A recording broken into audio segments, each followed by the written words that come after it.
All right. Should be live. Sorry, guys. We're just running a few minutes late. Welcome again. And I am extremely excited, as I know my guests are, to talk about the subject we have tonight. I've been waiting for this all year and wondering if something was going to cause it to not happen. And from what I understand, this may be the last ever Deathfest. I don't know. So we'll see. But to me, just to kind of intro it for anybody joining, we got a few people watching already. Welcome. We're going to be talking about the Maryland Deathfest tonight, the 3-day festival in Baltimore. Again, like I said, this is going to be my first go round. And to me, this is kind of like, this lineup is sort of like, it kind of represents, like, to me, a history of extreme music, primarily death and grind and thrash, but I mean, they've got so many classic bands on this bill. Unfortunately, Morbid Angel had to drop off, but we got Immolation and a couple other ones that got exchanged.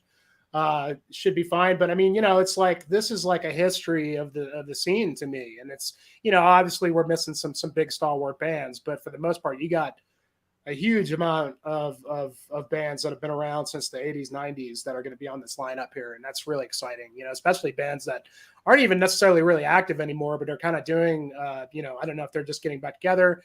Bands like Coroner that are sort of reliving their past, and, bands like Demolich and, the Sepultura with Igor and Max doing the old school stuff. I mean, this is a really cool event. So I want to welcome my guests tonight. I've got my boys Thann and James, and we are all going to be attending the fest together. I'm really excited, guys, and so I wanted to just kind of start off with you guys, because you guys have a lot, more history than I do with this festival, and I'd like to hear kind of like your experiences when you've gone to see this in the past, and what it was like for you. And, you guys watching, you might recognize Thann. I've had him on my stream before. Welcome, bro. And then I'm a newcomer, James.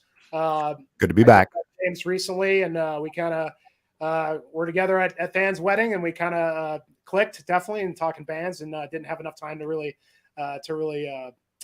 spend to talk about all the shit we could. So I'm really looking forward to it was a bit of a whirlwind evening, if my memory serves. It doesn't sure serve me very well. As far as that's concerned. Yeah.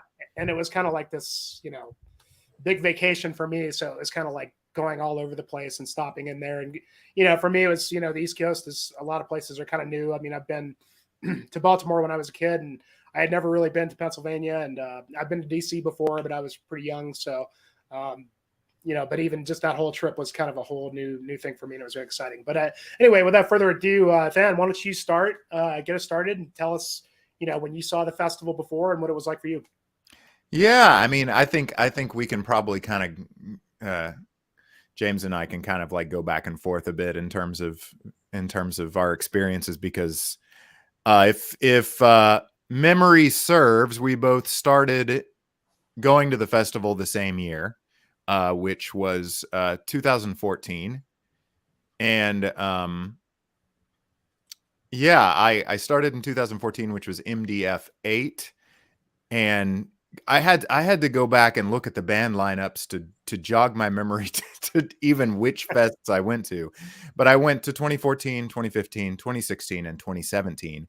2017 was the last one that I went to. And at that point, I was living in Texas, in Austin. So I flew up to DC and stayed with my bud James where he lives, and we kind of like did the back and forth up to Baltimore. And man, it's just kind of crazy, like thinking back to all these bands, and it's weird the 2014 and 2015, I have really a lot of memory of the bands that I saw those 2 years.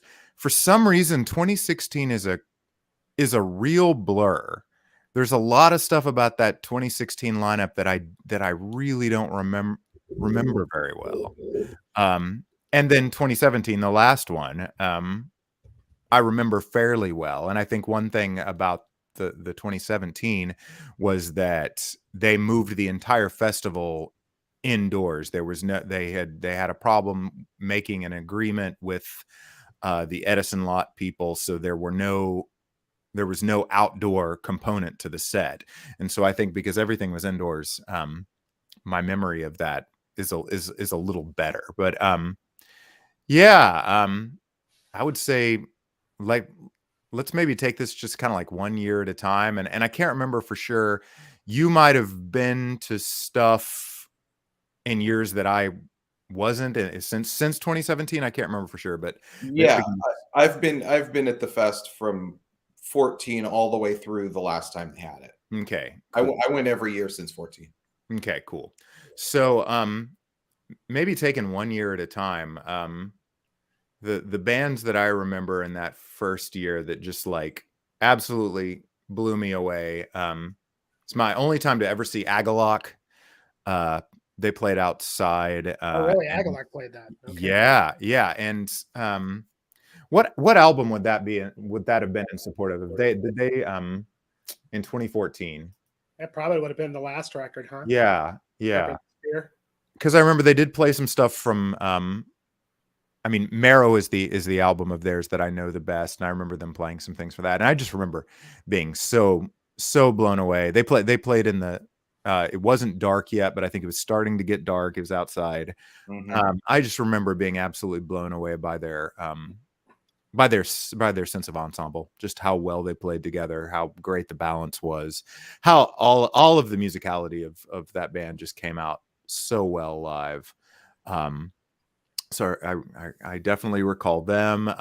One of my enduring favorite memories of that festival was seeing Crowbar at Ram's Head and seeing the dude come on stage and fuck with Kirk shit, and Kirk fucking kicked the guy like 6 times and then like went on a fucking tirade about, how people shouldn't do that because, like some people have some trauma post Dimebag and all that shit. So but then somebody up in the balcony where we were sitting yelling, "Fuck you, Crowbar," after that happened. Just being like absolutely ridiculous. Yeah. That was right after the guy had died stage diving at the Lamb of God concert in the Czech Republic. Yeah. It was very soon after that. And I think that was part of the tension as well. Yeah. So that was sweet. Dark Angel played outside at Edison. Absolutely incredible. My Dying Bride. They were supporting Map for All Our Failures, which is an album I think is really, really great. A recent My Dying Bride album. And I had never seen them before and was not really a fan at all at that point, but they closed down one of the nights outside and it really, really like blew my mind. Nocturnus AD, who's playing this year, played then too, and were absolutely maniacal, as you can imagine. I remember them doing a cover of, well, I guess you could call it a cover. It's like kind of a cover since Browning played with Morbid Angel, but they played Chapel of Ghouls. I believe it was Chapel of Ghouls, and they got like 6 bars in and had to restart because he fucked up a bit on the drums. So that was great. Ruins of Beverest played as well, which also this year. The head scratcher for me of this festival, and I think it must have just been because, okay, Soylent Green played in 2014. They must have played at Soundstage during the day. That's the only thing I can think, because I know that I did not see them. No, they played at the Edison lot. They played at the Edison lot? We saw them? Lot. And I remember seeing them. I don't know if like you had gone away somewhere, but I can't imagine missing them. But I have absolutely no memory of seeing them. Which is crazy because I love that band. Me too. I have a vague memory of you even being excited about it. Being there.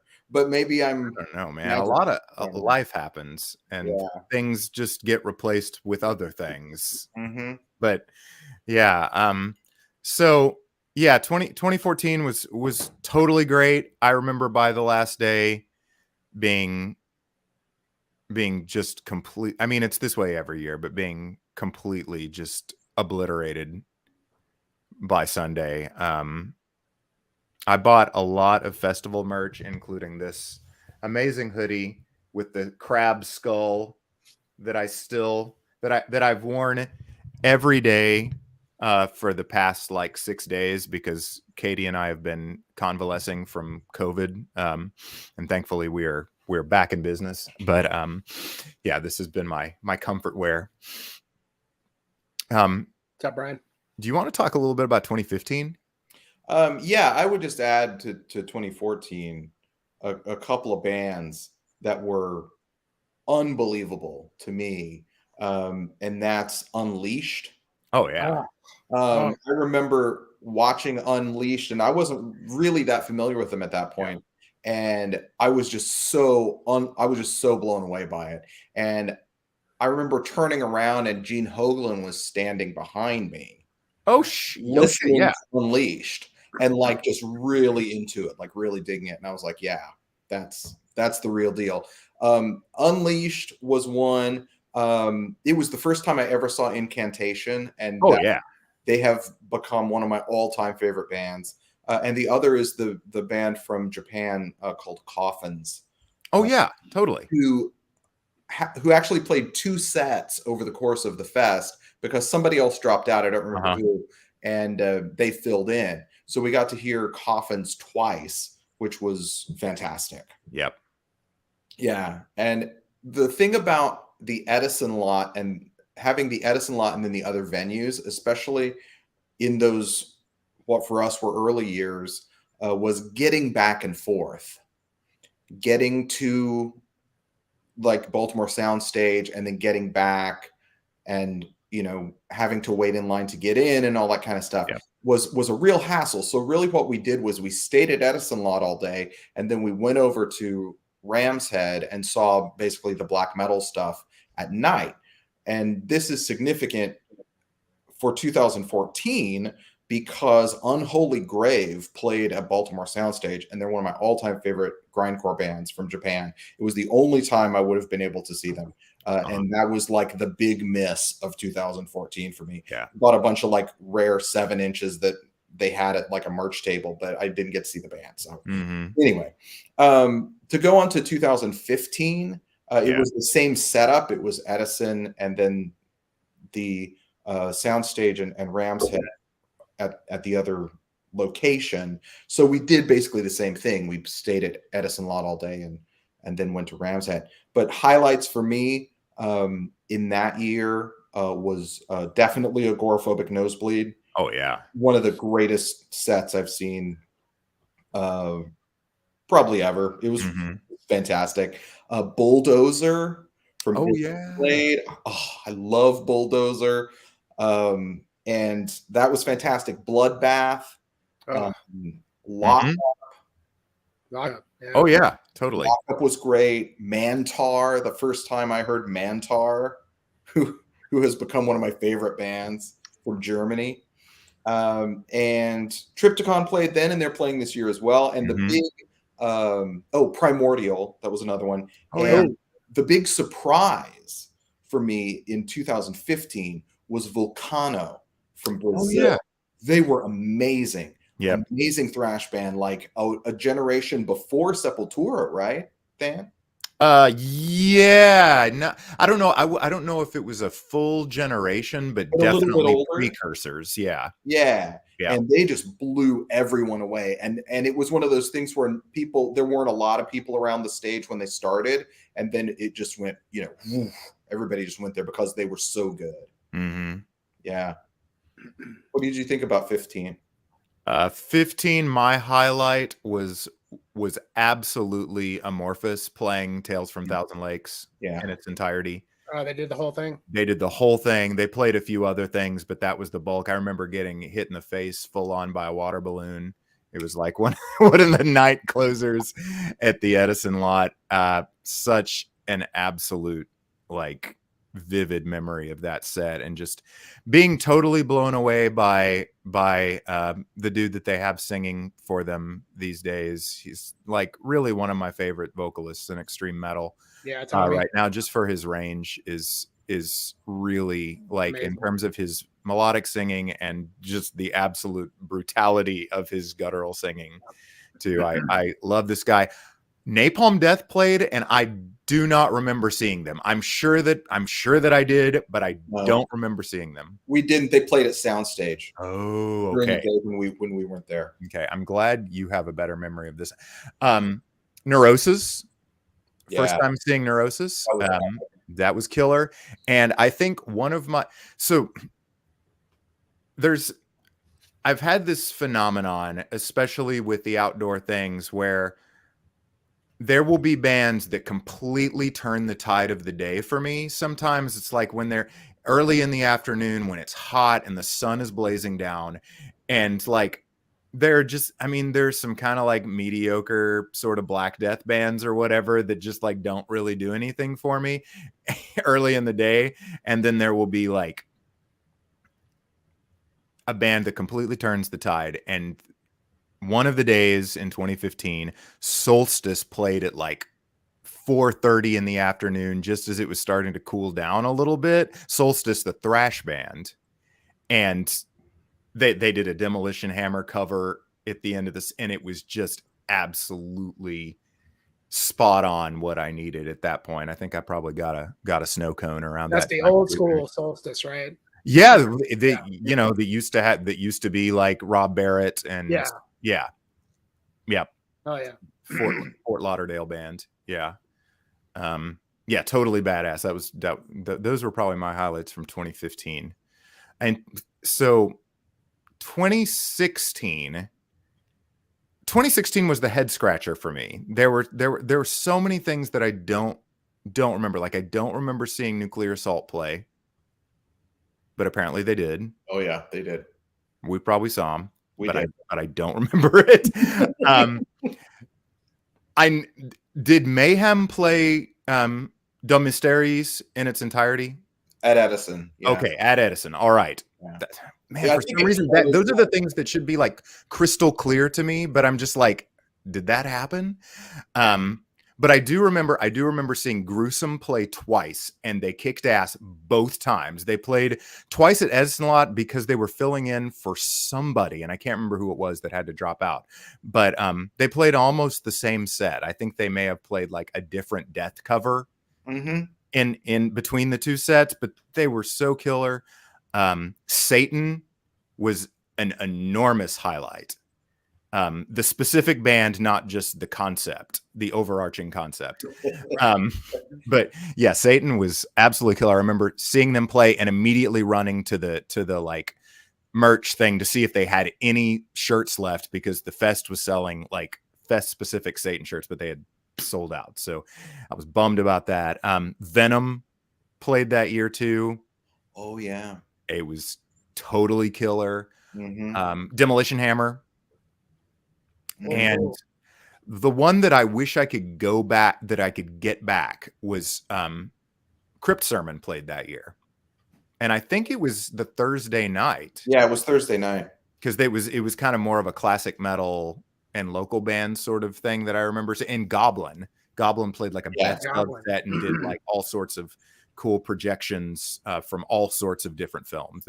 I'd seen them do like I'd seen them play the Suspiria score with the film all the way through, and I'd seen them play what was it?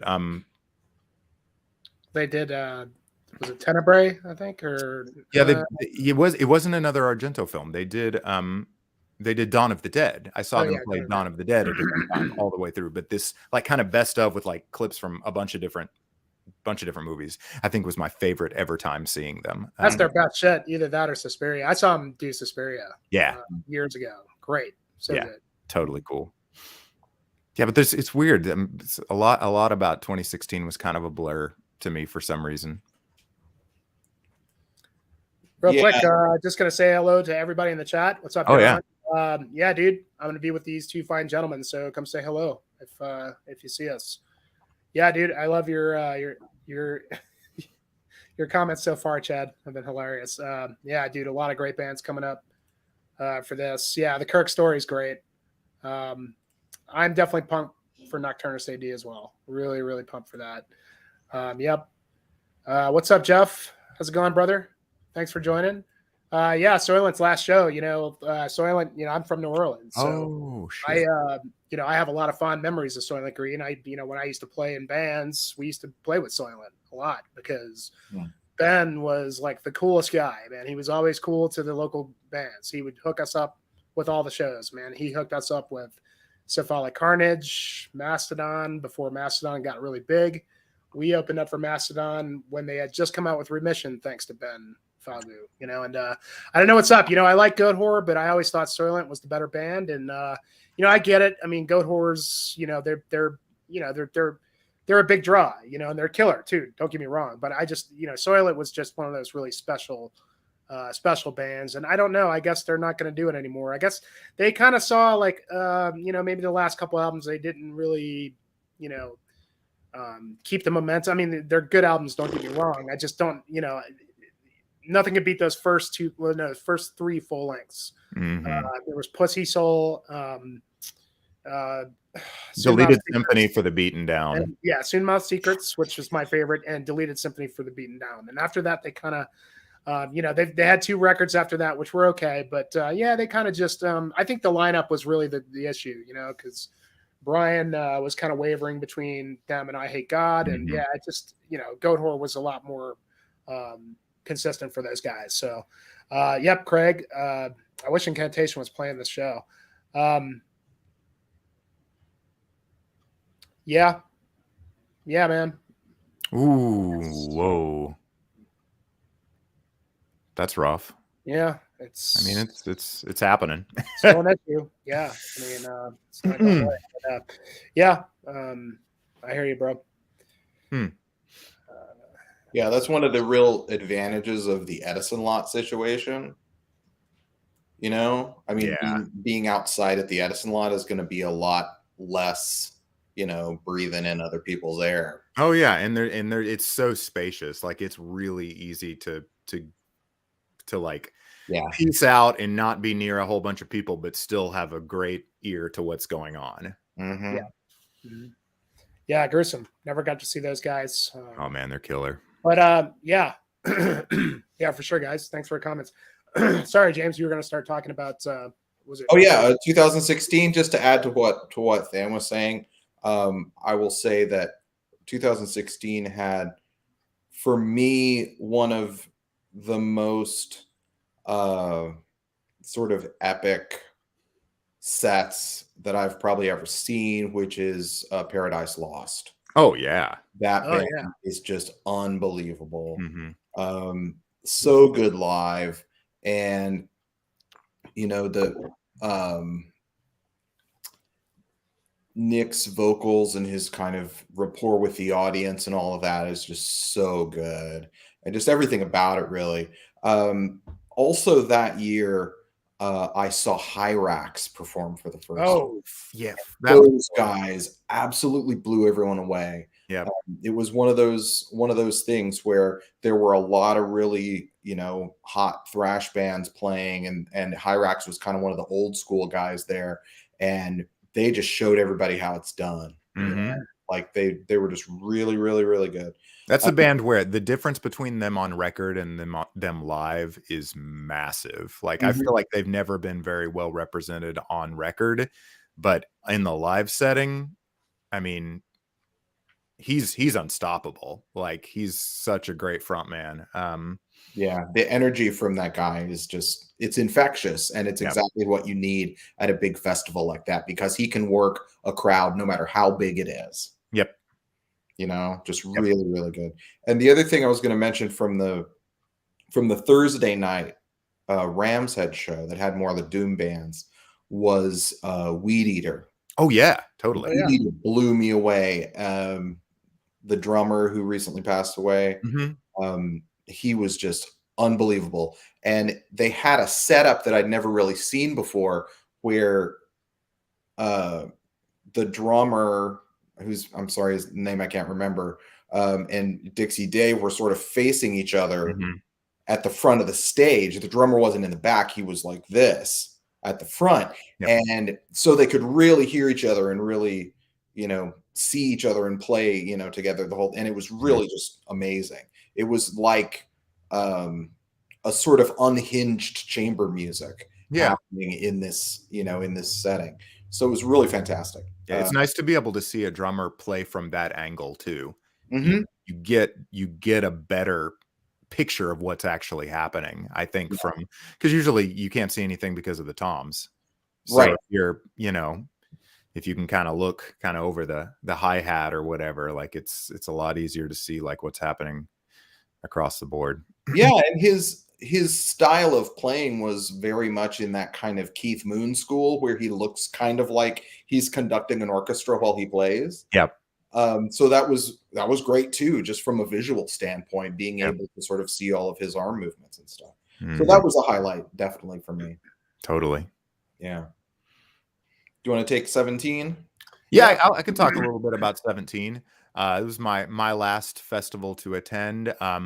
That was the one where it was all inside. Like most of the stuff that would normally have been at the Edison lot was in Ram's Head during the day. Some aspects of that got a little tiresome for me, just because I tend to run a little claustrophobic. Being stuck in sort of a dark, really loud, inescapable place for 12 hours at a time is a little more than I'm able to really enjoy for 3 straight days. But there were still some incredible highlights from that year. Like thinking back, one of the biggest surprises for me that year was Exhumer from Germany, the thrash band. And I was very close to the stage for this little portion of whatever day this was. And seeing Mem Stein up close like that, just like absolutely killing it. Like he's a similar story with Hyrax. It's just like, dude is from that old school generation of thrash frontmen that, I mean, they just don't they don't make them like that anymore. Like it's to sort of, I apologize for that phrase, but I feel like in this case it's true. Like the same thing, I saw like Death Angel for the first time last week, and seeing Marco Sueda do his thing live. It's just like that brand of thrash frontman just like absolutely blew me away. And I went away from that like a complete Exhumer fan, and went and like bought tons of represses and all of that stuff. Loved seeing them. Morbid Angel playing with Steve Tucker, playing only Steve Tucker era material. I was literally 10 feet away from Trey for the entire set. Just like absolutely blew me away to see his theatrics up close like that. Totally killer. Akkerkaka from the UK. They were just about to put out a new record, which was the last record that they put out, and their whole vibe and the tightness of the band was so apparent. Absolutely blew me away. What else? Candlemass. I was really, really up close for Candlemass as well. Oranssi Pazuzu from Finland. Really. Oh yeah, there it is. Yeah, Jeff was saying there it is. Yeah. Skeletal Remains, super killer, and Uada. I didn't really even know anything about them, and they played and blew my mind. So those were I think the and Vader played as well. I hadn't seen Vader was so good. Yeah, they're always great. I've seen Vader twice, and they never disappoint. No matter who they got playing in the band, it's always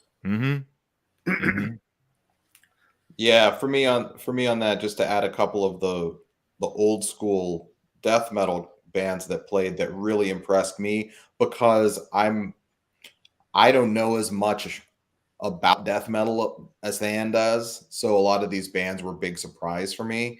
And that's Grave, Oh yeah. Oh yeah. Embalmer, Uh-huh. and Necropsy. Those three bands absolutely blew my socks off. They were all just amazing. Really, really good. And the big surprise for me was seeing Father Befouled. Oh yeah. Oh yeah, Justin. totally. Yeah. I had never heard of them at all. And those guys were incredible. And that the guy who's sort of the main songwriter in that,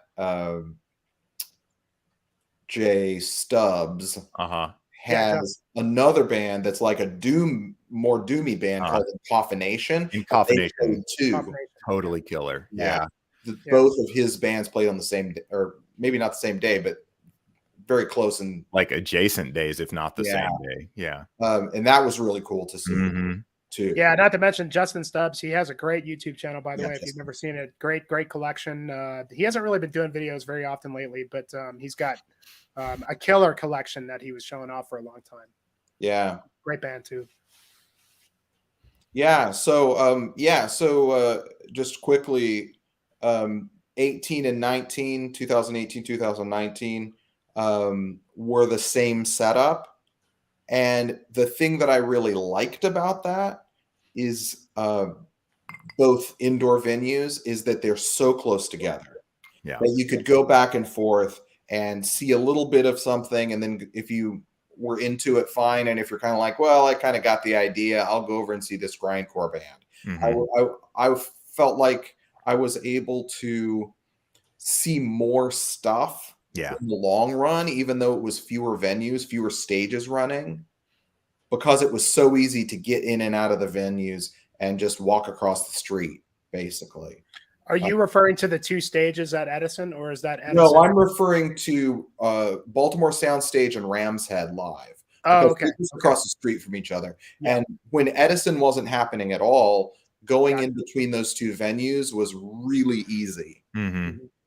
Right, but now Edison has the two stages, right? So you can be able to pop between the two. Yeah, you basically it's so easy to do. Just you're faced this way looking at a stage, and you just go like that, and you're looking at the other stage. Cool. It's a piece of cake. Yeah.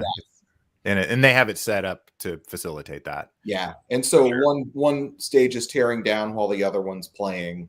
And so it's just immediate music the entire time. But this year, the thing I'm super excited about is that they're going to have a shuttle between Edison lot and the other venues. Mhm.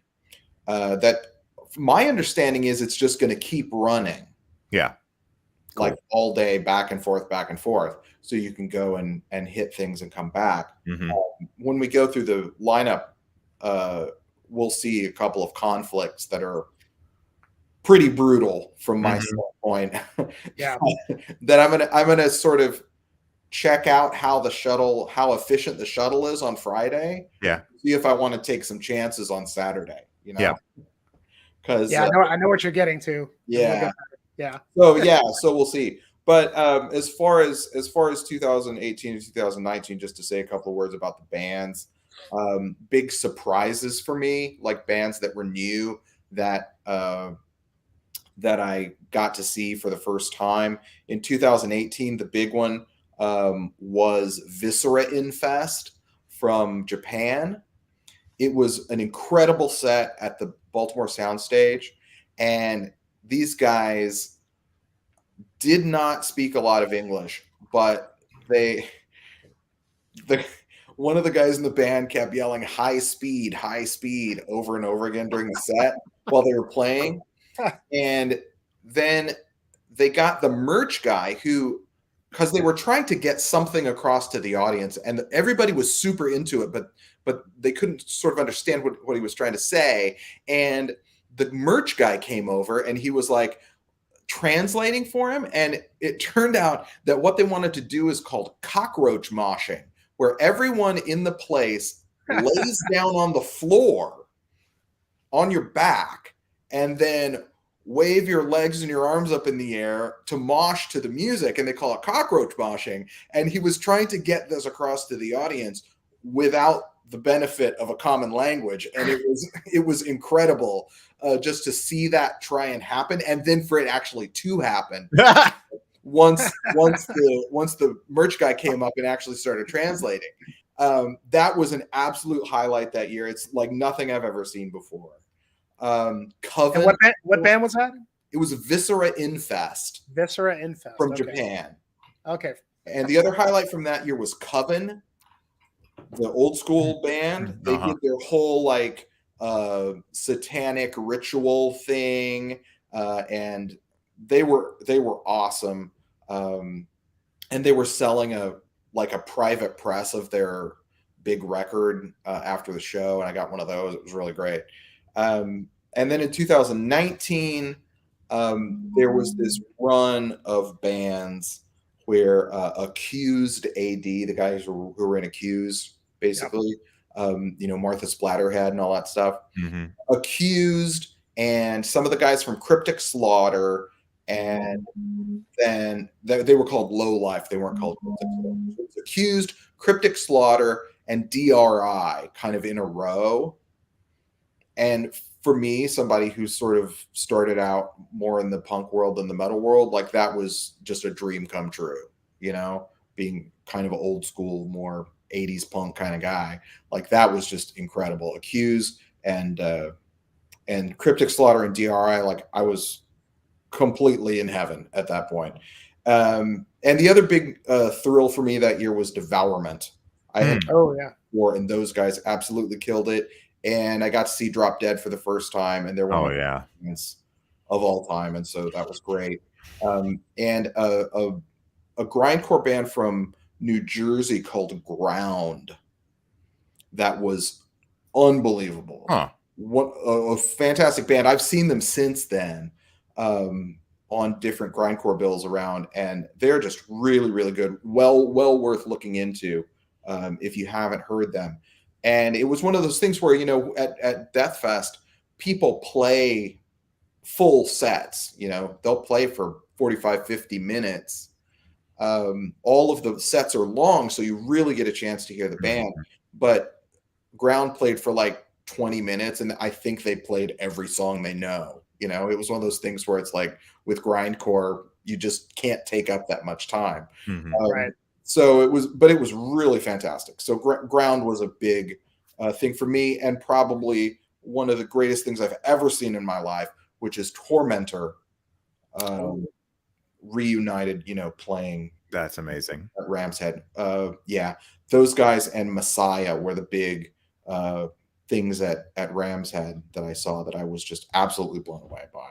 But seeing Attila up there with Tormentor, having seen him perform with Sun maybe a month prior, and then a month prior to that seeing him with Mayhem, like he was singing with them. And so it was like a whole sort of thing where I saw Attila in all of these different contexts. That was right. Those are very different bands for sure. Yeah. It was very different, and seeing his versatility as a vocalist was just something that was very, very impressive. Oh yeah, I mean, he's like, I would classify him based on the things that I've seen him do as more of an experimental musician than anything. Yeah, than anything else. Like having seen him, live score the Cabinet of Dr. Caligari with just his voice and effects. Like, I mean, and it be interesting and not just complete like charlatanism, it's like, it was really, he's phenomenal. Yeah. I'm envious of you for getting to see Tormentor for sure. Yeah, I would have liked to see Tormentor. I've only seen him with Mayhem once for the Dave Mysterious, reunion tour they did a few years back, and it was flawless. I mean, just just amazing. Yeah, I think I saw that De Mysterious tour of Mayhem, including what they did at the one they did at Deathfest. I think I saw that 2 other times. Oh, nice. And it was the exact same show, but I didn't care because it was fantastic. Yeah. Yeah. Real quick, let's see here. Yeah, Ryan, I think Friday night would be your night, dude. Panzer Faust, Ackley's, and Ruins of Beverast. I mean, I know that's like 3 of your favorite bands, Ackley's, which I'm really excited. We're gonna get to that. Yeah, Brian. Well, I don't know if we're gonna have a choice at this one. And then Jeff, yeah, dude, we're gonna find you a spot, man. As long as you make it, okay. You just have to drag your ass there for one day, which I hope you make it, dude. 19, the highlights were, Tomb Mode. I like to see them. Oh, Pestilence. Yeah, played. Pestilence was man. awesome. Pestilence was so Oh, good. man. Still never seen Pestilence. Me neither. Yeah. Haven't seen Tomb Mold. I haven't seen any of those guys. Yeah. I've seen Full Hell a while back. They were good. I saw them with Cattle Decap like years ago. Yeah. Edison's kind of the big one. But yeah. Ryan is talking about Ground. I need to check that out. I don't know those guys. So good. He was saying, I didn't know you played grindcore, Ryan. I thought you were just a black metal guy. Learning new things about you every day, bro. By the way, congratulations on your climb the other day. Ryan did Mount Baldy in California. So sweet. Yeah. Really Killer. Cool guys. So I mean, you guys are fucking alumni here. You know, I mean, I was kind of thinking like I knew you guys had been to the festival. I just didn't realize there were so many. I mean, it makes sense because you guys are. I mean, if I lived out there, I probably would have gone that many times too. You know, I mean, me being a West Coast guy, well, not West, more like almost Central West. I mean, we don't have festivals like that here. You know, and even when I grew up in New Orleans, we didn't have shit like that down south. You know, I mean, the only festival in New Orleans is Jazz Fest or Voodoo Fest, or like those are the big bands, the big radio bands, whatever. There's no Death Fests or metal festivals. So me being a fan of metal for a long time, I've been reading about these festivals for so long. So it's I'm the rookie. So the next question I want to ask you guys, if there was nothing else you wanted to add about previous festivals and some of the bands you've seen, is how do you survive the whole thing? I mean, so can I bring a backpack? Should I bring water? Should I, prepare to look at the lineup and decide here's going to be my exits to go get a cup of coffee or and I'm going to be spacing my beers out or whatever, what are in your, for both of you guys, what's your key to success for this thing? Well, I spend my beer money on merch.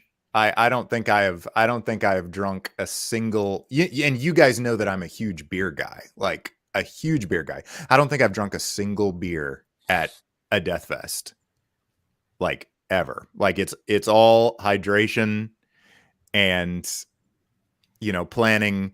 I think my favorite thing in the past was the snow cone truck, at like 6, right as the sun was like starting to not be directly overhead. And the other thing is like the merch area is usually at least somewhat covered. In the past, it has been covered at the Edison lot, so it's nice to escape in there. I pulled a few records that I have purchased at previous Cool. at previous MDFs from vendors, because they've had some really cool record vendors in the past, people selling kind of more vintage things. I'll go ahead and pull like the three like total gems that I've come away with, that weren't from bands that I was seeing, but just from cool vendors that were there. I got this sweet Metal Massacre 6, which is super cool one. That's got who's it got? It's got Possessed and Nasty Savage and pre-Gene Hoglan Dark Angel. Like, it's cool. It's a nice thing to have. I hope those dudes are back that are selling this sort of stuff. I got an original Killing Technology. I got an original New Order there. So like being able to escape and like if you know you're not really digging what you're seeing, you know, it's nice in the middle of the day to be able to kind of escape and just go and look at records for a little while. Yeah. Yeah, and with the Edison lot, the merch is not so far away from the stages. So even if it's a band that you like, but it's just like kind of a stand and deliver kind of death metal band who doesn't really do anything on stage, which I mean, we've all seen those, right? They just sort of do their thing, right? If it's not really anything to watch, you can go look at merch and you can still hear what's going on the stage. Mm-hmm. It's very easy to do. And they have food vendors around there, like Dan was saying. And also this year, there's supposed to be more of a covered area for people to kind of rest and get out of the sun. That's good. And also what they're calling a hydration station, which has to be good because it rhymes. And my plan at this point, I'm not sure what they're going to do about bringing stuff in. Usually they search your bag, but it's not a big deal to bring in a backpack and stuff. But I'm planning to bring an empty water bottle because we have this hydration station where you can fill up water bottles or get drinks of water, whatever, supposedly for free all the time. That's great. Yeah, just bring an algae. That's a new thing. They did not have that before. So you were kind of always just waiting for them to refill the like one big Gatorade thing that they had. Yeah. But then they would just dump a bunch of ice in it, or they would dump icy water, but then the water would all get consumed and you were waiting for the ice to melt. Yeah. So there would be more water. It's like, so if they're making, I mean, God, it's water. Come on, guys. Yeah. Yeah, that'll be great. I'm definitely planning to bring a water bottle for that.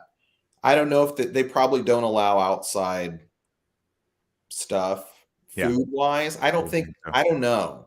Honestly, but can you pop out and if you don't want the food there, get a bite, come back, or you say you want to. There's not really. If you're at Edison lot, there's not really restaurants around there. If you're at Ram's Head or Soundstage, there's plenty to eat around there. What we have done in the past is park at the Edison lot and then have food in the car. Mm-hmm. That's a pretty sound strategy. I'm not sure what you can bring in. I was thinking about like bringing in like a tin of sardines or something. Yeah. That's the kind of weird shit I eat. But like just bring in like a little tin of food and see what happens. Yep. Energy bars, Cliff bars. Yeah. You can always take it back if they don't let you bring it in. Yeah, put it back in the car. Yeah. Yeah. But in other words, I mean, it's pretty easy to kind of figure out a strategy and kind of just, go from there. Mm-hmm. You're there all day. I mean, you can always skip something if things become dire, but Right, but it's not the sort of thing like, because there's venues like here in Denver where like once you go in the venue, you can't leave. Like, they're definite ins and outs. Again. Yeah, you get a wristband. Mm-hmm. Good deal. Yeah. Okay.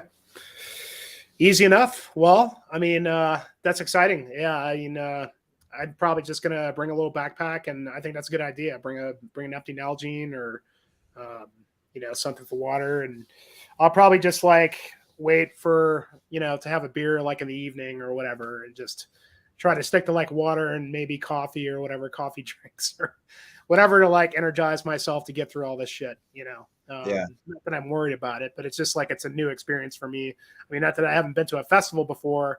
But it has been a while, I mean, most of the stuff I've been to in my later years have been shows, right? So yeah, it should be cool.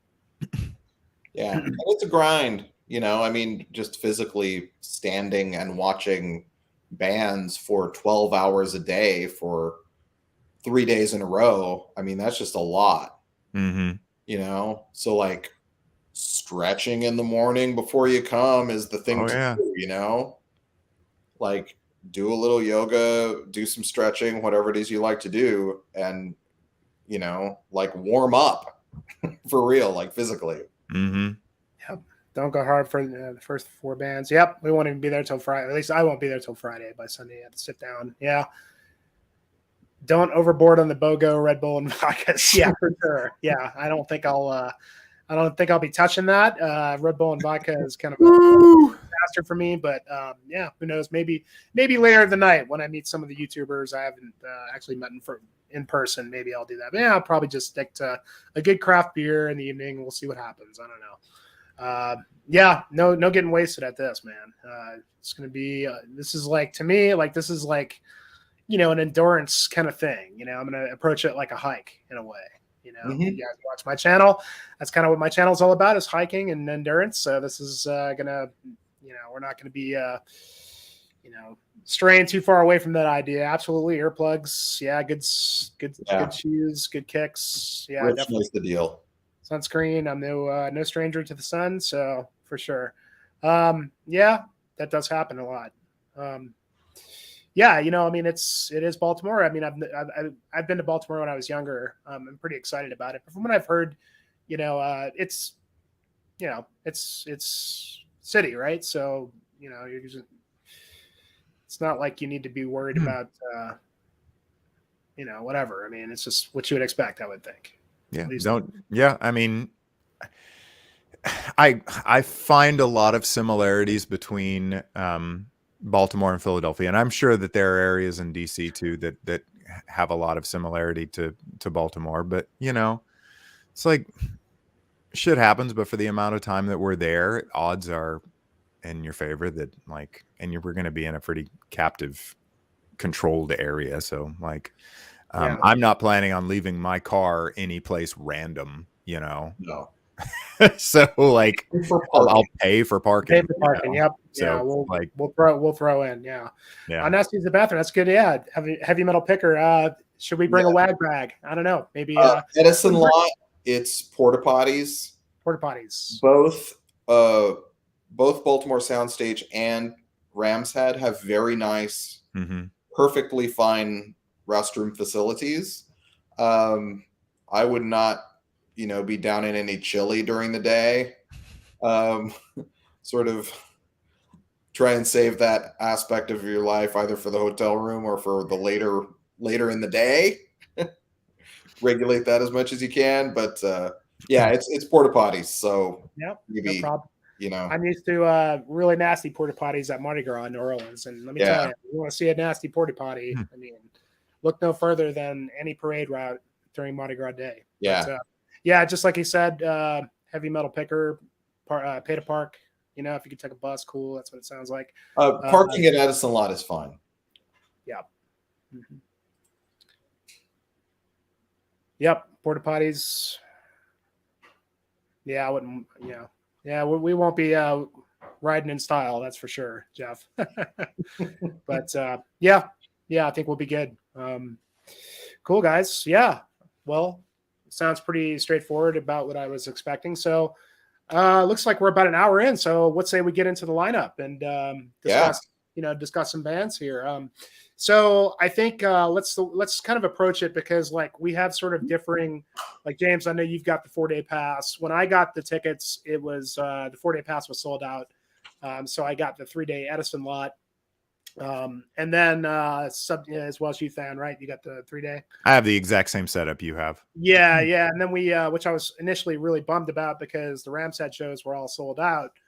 Though I'd like to go to all of them, I was really particularly very concerned about seeing Ruins of Beveras, because that's a big draw for me for this fest. And so I got on the Deathfest email list, and they sent me an email, said we've got a couple tickets available. So I grabbed me and Thann tickets for Friday night, so we'll be able to see all that. And then anything outside of that, we'll have to figure out. Thann, I mean, I'm down for whatever. And if we get tickets for other stuff,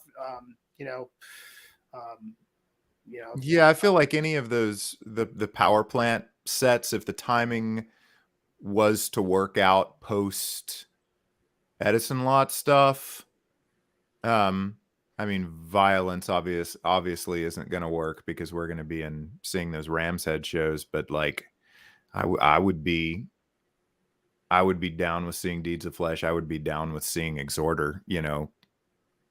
I'd love to see Pungent Stench. Yeah. Yeah. And Deeds. Yeah. And Exhorter. All those would be good. Well, so let's see. So Thursday night is kind of like the pregame show. There's Immolation is doing like a headlining sort of, pre-fest with WADA, which I'd really like to see. I've never seen those guys. I do like that band a lot, but they're great live. Yeah. There's a few other bands, but it sounds like none of us are going to be there. So Thursday night, I'll be flying in. So me and Thann won't be showing up to the fest till Friday. So James, what have you got excited for the Thursday shows? Looks like there's a bunch of stuff happening. It's ridiculous. There's so much stuff happening. The first band that's going to play is I believe a relatively new band out of Baltimore called War Mask. And War Mask. Yep. Yeah. And I've never heard them. I don't know anything about them except the fact that the bass player from the Doom band Iron Man put this band together. And he lives in Baltimore, I think. And he put this band together, and that dude can play like nobody's business. And he is a super cool dude. He's always around at metal shows and stuff. So I'm going to go see War Mask just to support him and support what he does because I respect that. And I know it's going to be good. It's going to be good doom metal, right? Stoner doom stuff. Asthma Castle, I've seen a bunch of times. They're also a local Baltimore area band. It's a doom metal band with Adam Jarvis from Pig Destroyer and Misery Index playing drums, and a bunch of other guys who are also really good. I bought I think it was their debut record, which has my favorite name of any metal album I've ever owned, which is called Mount Crushmore. Mount Crushmore. And it has pictures of them on the cover. It's a really good record, actually. I'm not super worried about seeing them because they play here all the time and I live here. So it's not a priority. I'm more interested in going over to Soundstage to see Malformity, who I've never seen before. I'm looking forward to that. I'm going to see a little bit of Putrid Pile, if not all of it, in time to go over and see at least a little bit of Primitive Man. Primitive Man is a band that I love. I've seen them a few times, and I think they're just one of the best bands out there. So I'm going to try and see as much of Primitive Man as I can before it's time to go see Mortiferum, because that's a priority for me. And then Skeletal Remains. Go outside to see Mortician at the power plant. Then probably come back to Soundstage to see Scattered Remnants, because I started listening to Scattered Remnants because they were on this bill. And I try and listen to the bands to sort of get my bearings as to what kind of style they are and that kind of thing. And I'm really digging Scattered Remnants a lot. Cool. They're not a band I was familiar with. Did either of you guys know them before? No. Are they like kind of straight ahead old school death metal sort of stuff? And this thing with Fabio Frizzi playing with the Fulci films. That looks really cool. Like, yeah, for sure. I think that would be super hip, but also I'm really into seeing Pyrexia because I've seen those guys before. Yeah. And it's one of those situations where I try and I use my my divination rod or whatever to try and figure out who's more likely to tour beyond this festival and who I'm more likely to get to see. But in this situation, I don't think there is an answer, because I don't think either of those entities is going to do a lot of touring in the US. I can't imagine that happening. So I don't know. I'm going to see a little bit of the Fulci thing, and if I'm super into it, I'll stay, and if I'm not, I'll go over and see Pyrexia. Yeah. So that's the plan for Thursday. It's a good strategy. Yeah, I'm definitely, for me, bummed out I would like to see Future Pile because the dude rips, and it's just a cool. He's been doing that sort of one man death metal thing for a while, and that was the sort of thing that felt like it could just like a billion people would start doing it, and there are a lot of other guys that do it, but he's always kind of remained that the one kind of stalwart one man, brutal death kind of thing. Mortiferum, I really am bummed I'm missing them because they actually were here in town in Denver with Immolation a couple months ago, and I missed it.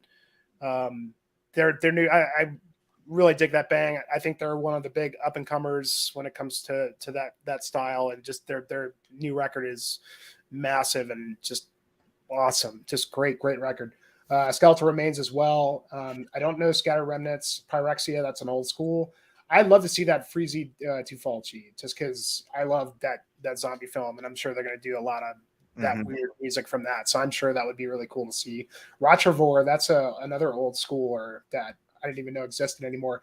Primitive Man, they're from my hometown, from Denver, and I've seen them a couple times, and they're always great. And I'm sure you're going to dig the fuck out of them, especially for you, James, because I know that's kind of your style. You'll really. I don't know if you've ever seen them.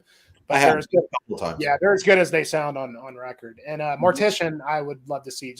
I'm not like a huge fan, but just for the novelty of it, because come on, it's the Morbid Florist, man. I'd love to see that. But, I'm a little bummed, but it's just the way it had to work for me. Yeah. What about you, Thann? I think, it's tough. It's that question of whether or not of what to see of the last two acts is really the thing. And I think it kind of comes down to, with a festival like this, where you're seeing so many, stand and play death metal bands, it's like the idea of seeing anything that is outside of that box in context is really hard to resist. So something like that, where you're gonna see, where there's gonna be a projection and there's gonna be another dimension. It's like it's hard to turn that down, even if it is like a classic band like Pyrexia, like Sermon of Mockery. I mean, that's like they were like in there with Suffocation, like original Suffocation. So like that's my shit. But like in context of a festival like this, it's like, it's I don't know. In the moment, going and seeing the Freezy Tufalci thing might be the thing to do. I don't know. Yeah. And it's going to be a game day decision for me. Yeah. I'm going to go to Freezy first, and depending on how into it I am, I may kick it over to Pyrexia or may not. Yeah. That's a good strategy, because at least you'll be able to see some of their set. Yeah. And if you decide not to stay for the whole thing, you can still go see Pyrexia. And they'll probably close with the title track from Sermon of Mockery, which is like, okay, great. Yeah. You will see that regardless. So killer. Yeah. And I've seen Goblin like 3 times, I think, doing different projection type concerts, and it was really cool. But I've also seen that a bunch from Goblin. How different is this going to be? Yeah, we'll see. It's not gonna be the same. Yeah. Yep. I'll probably at least come out there and see if I can find some YouTube friends. Sure, everybody's gonna be hanging out everywhere. Yeah, we're gonna get into these guys quickly, Evan, but I'm looking forward to all of those. Yeah, lots of these bands we'll never see again. That's a big draw for me. That's a big reason why I'm coming, because again, like I said at the start, this is kind of a lot of the new, but a lot of the old as well. And the old, there are bands here that even if they're not going to tour. You're not going to see Coroner do a U.S. tour. Like that's just, you're not going to see that again. Maybe, who knows? You never know. But yeah, Maryland Doom Scene. Yep. Yep. If we can, I don't know if we're going to be able to make Violence work, but no, we're definitely not going to be able to. That's okay. They'll tour. Yeah, of course. Yeah, when you're going to see Demilich, Imprecation. Yep. Yeah, really still bummed. But I'll see Mortiferum at some point, I'm sure. I'm just really would like to see them just because that new album is so solid. Yeah, for sure. Future Piles, yeah, never seen them. I'm sure that'll be really, really awesome. Yeah, I know, Brian, you're a primitive man guy. Yeah, that at Baltimore Soundstage, one of the earlier years we were talking about, Primitive Man played, and an Indian from Chicago played after them. That's very loud. And that was one of the loudest goddamn things I've ever heard in my life. And the main guy from Primitive Man did electronics with Indian, like he stayed on stage and did that. It was super cool. Really hip stuff. Cool. Have not heard recent Pyrexia albums. The one I have is the one I'm most familiar with is Sermon of Mockery. I think that was the old school one back in the day. It's like totally brutal. Yeah, apparently they were. I didn't even know they were still a band. I think that's like an old 90s band that apparently is around again. Yep. Yeah, they were just added like last week or something. It was very recent. Oh, okay. All right, cool. They had a TBA spot. So let's move on to Friday. So let's see. There's a lot going on. Oh man, it's a good day. Why don't we just let's talk about the Edison lot. Let's go through those bands and then okay, so all right. Well, first off, let's do this because me and Thann don't have tickets for the soundstage for that day.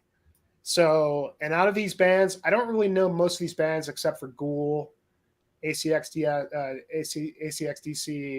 Blood Feast. So I don't know if we're going to see those or not. So James, do you have any big ones on that soundstage for Friday that you? Yeah, honestly, if I just had tickets to soundstage on Friday, I would be the happiest person. Every one of these bands is worth seeing. It's a lot of grind. Yeah, Nomos. Local DC grindcore band. They are one of the best grindcore bands around. So killer. They play in DC, honestly, a lot. And I go see them at every opportunity. As a matter of fact, this is their full length that was just released. Nice. Oh, wow. That's a killer cover. I hadn't seen that. Yeah. And the back is really Whoa. Nice. And so these guys they're just straight up grind. Yeah, they're straight up grindcore. This is the insert with lyrics and a very nice looking. Let me get this here.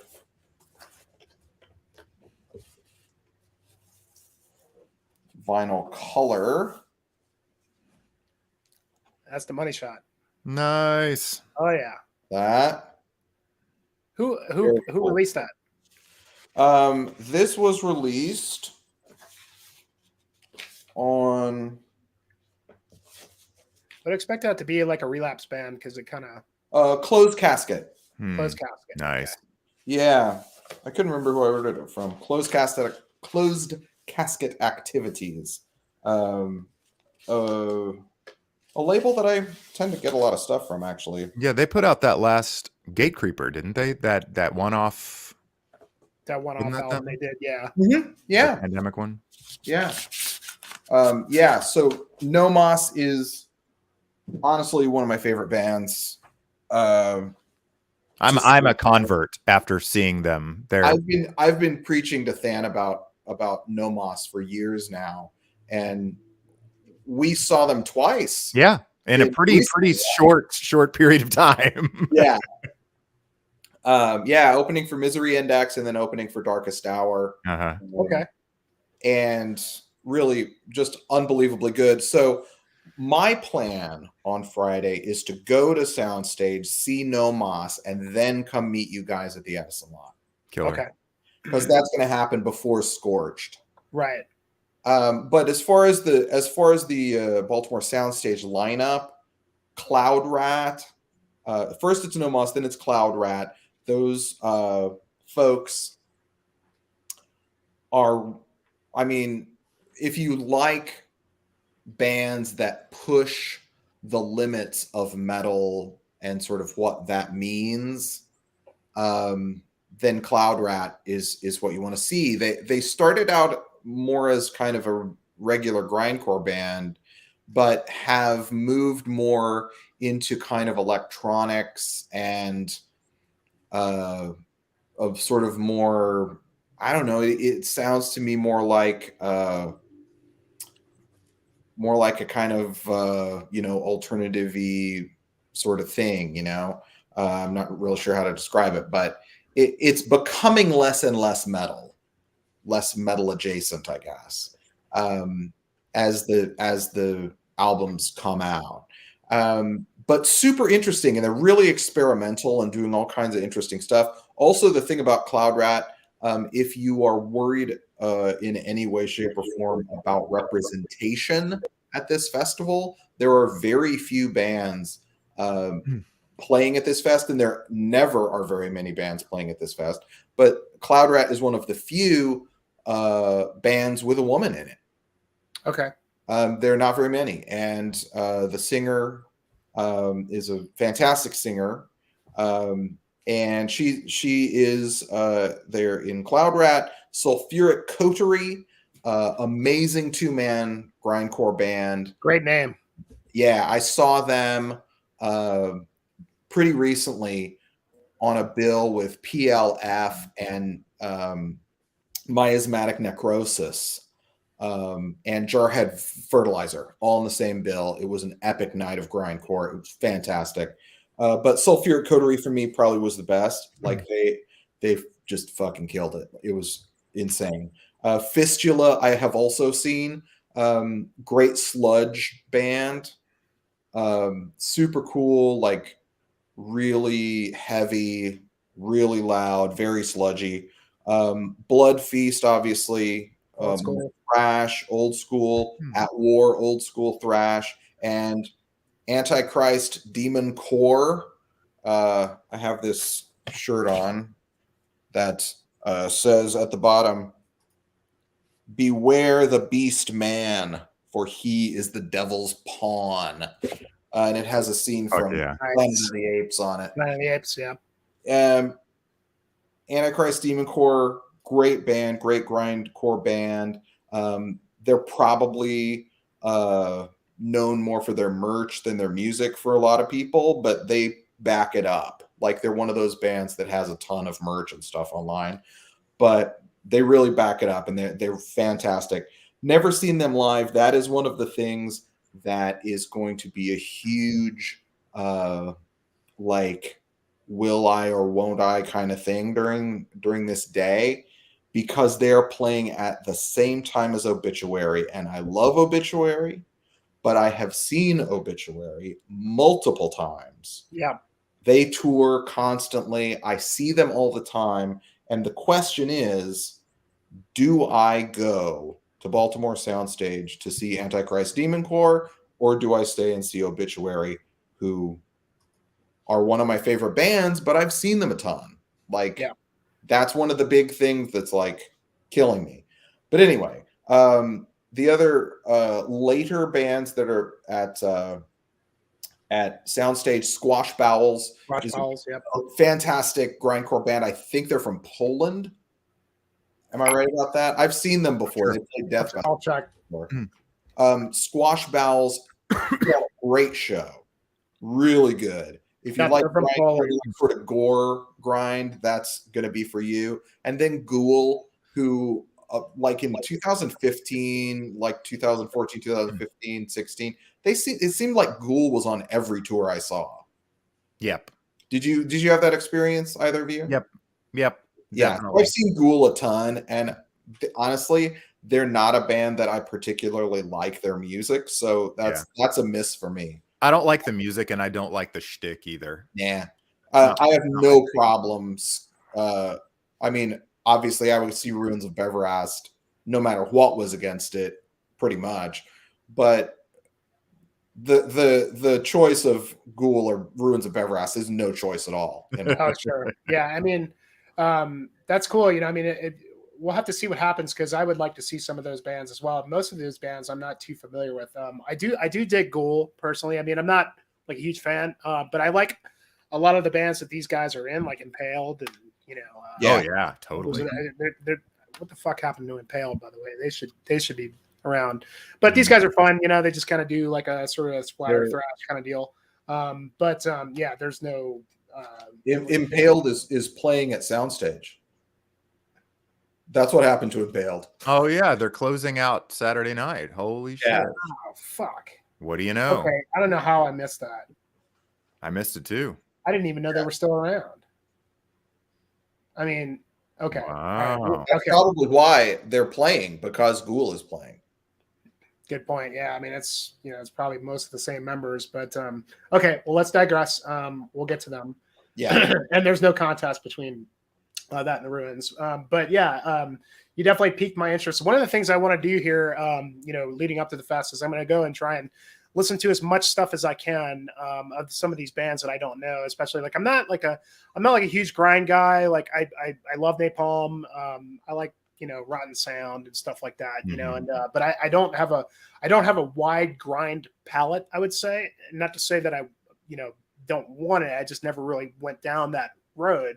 And if like what you're giving us here, James, is going to give me a lot to go on, so I can go look at these bands and say, because I trust your judgment, so that's going to be good for me to really kind of delve into some of that stuff, like No Mas and Squash Bowels, Fistula, ACXDC, which I've heard some of their stuff.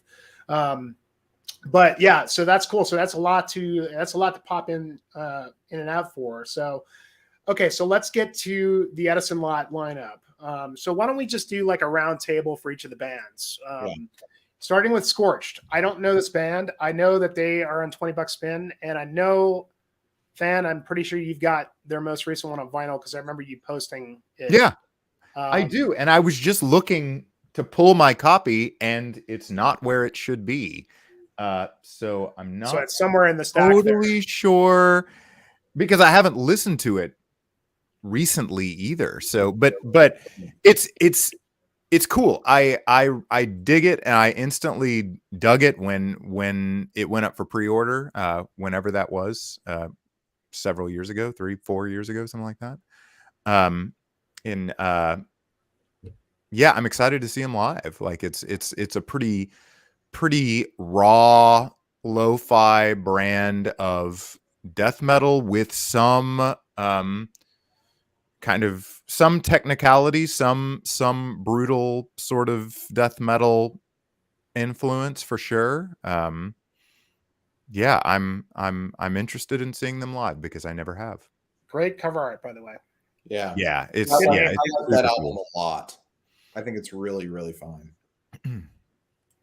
Eclectic Butchery is the name. Yeah.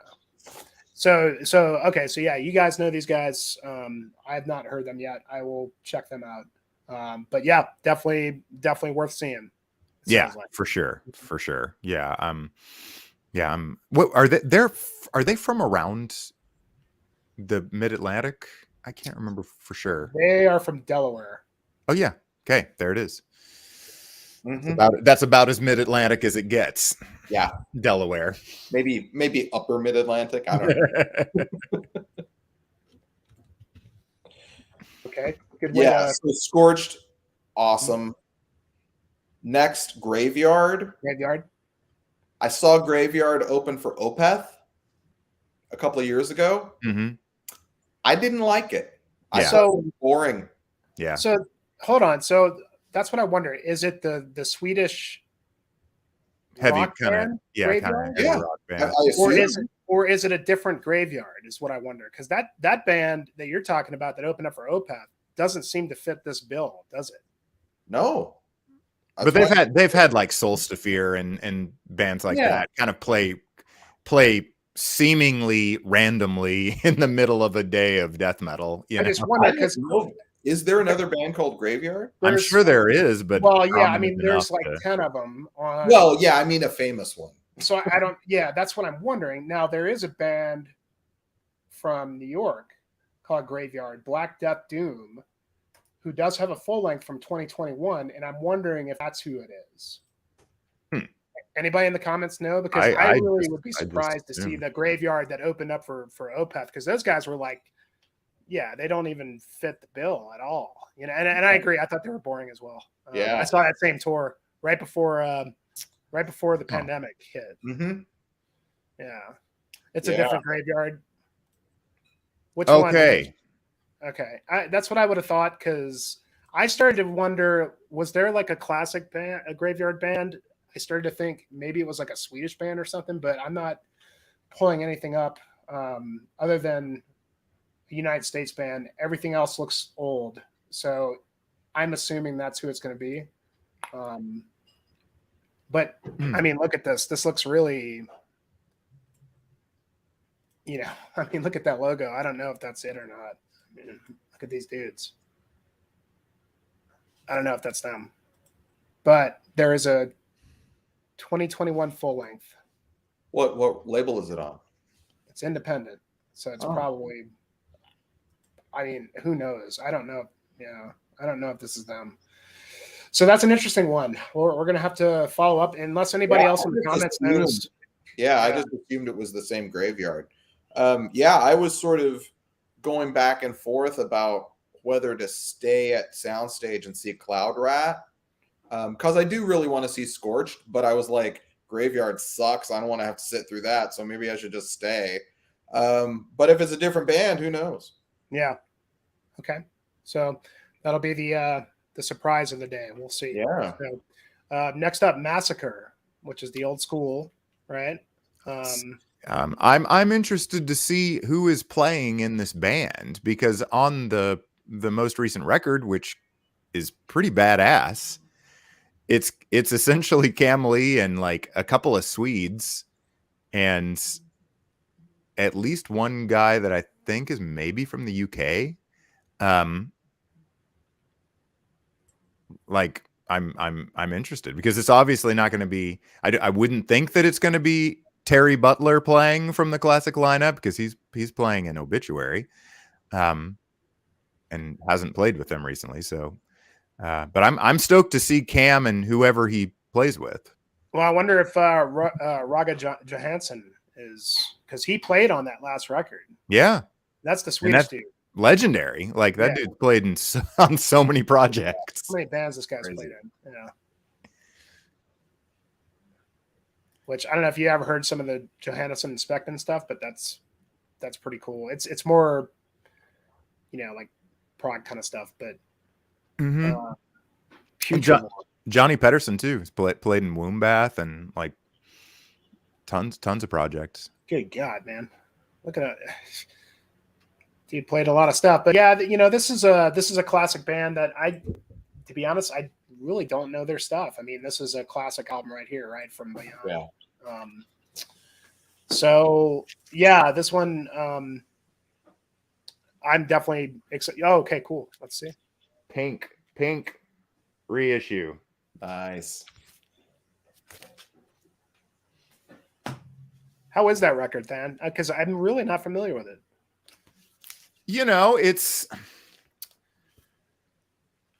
It's not my favorite from this era, because I think it's tough to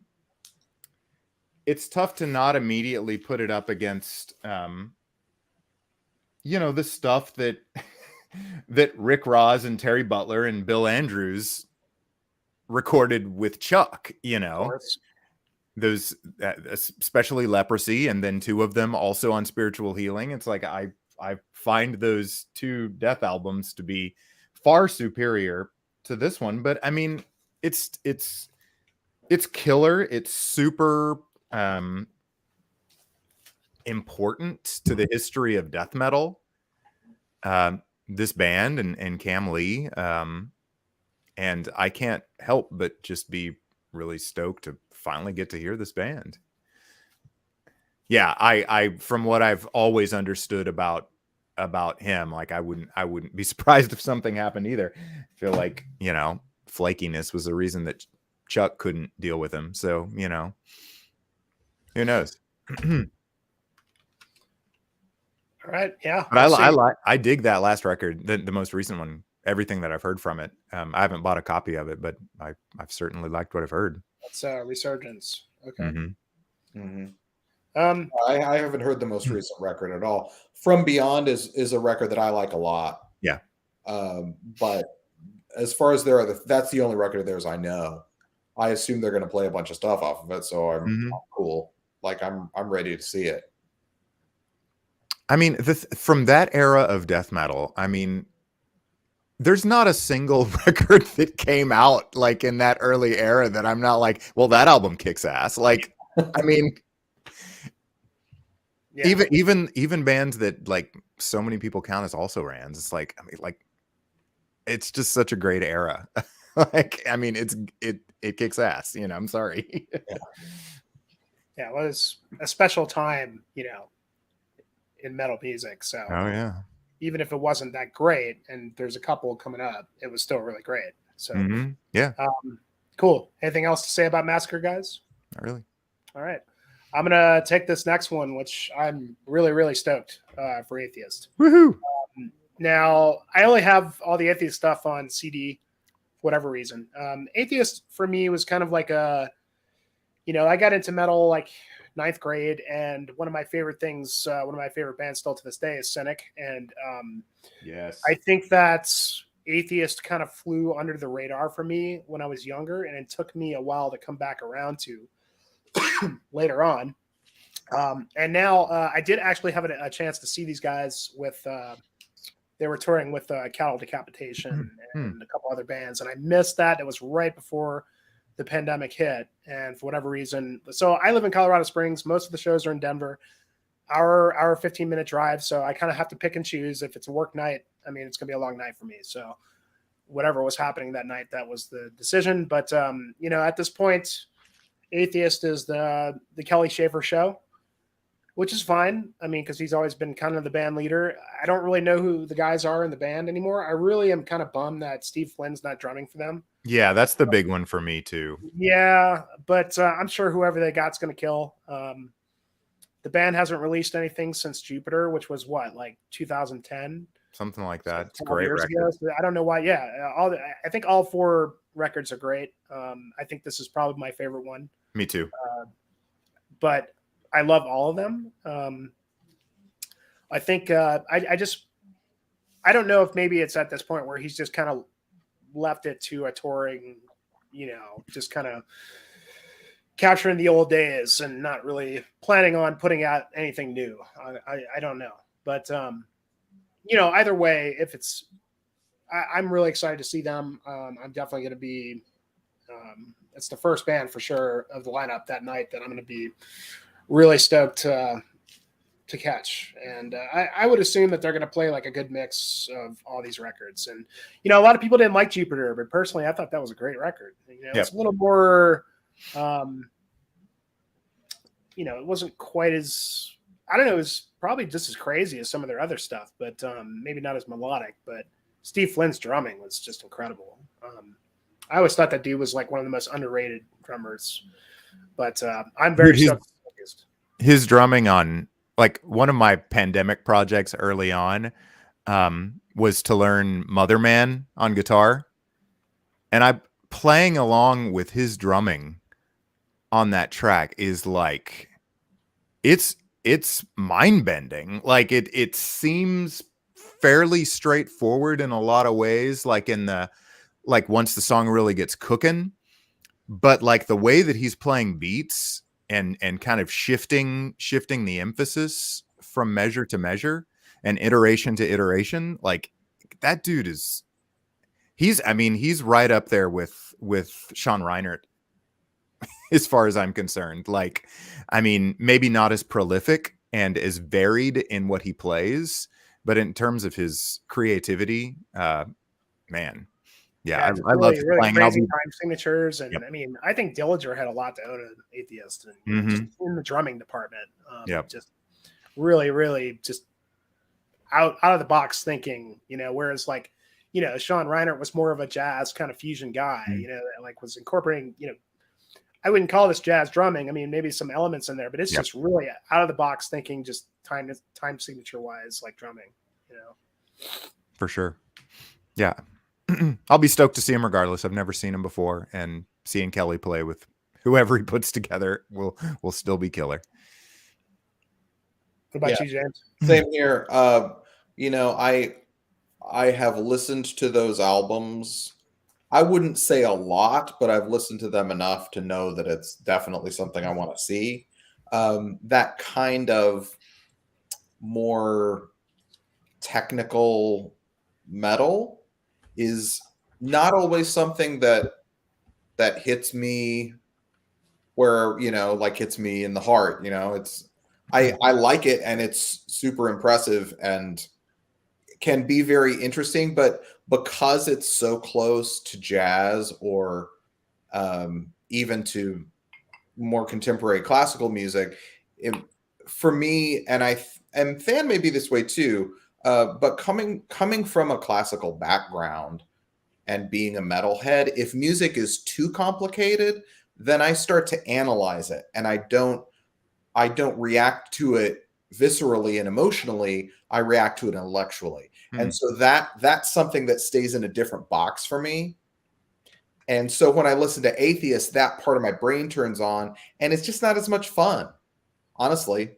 I mean, seriously, like I can listen to it and I'm like, oh, this is super interesting, and this is happening, and then this is happening, and I really like it. But I like it in a different way. Sure.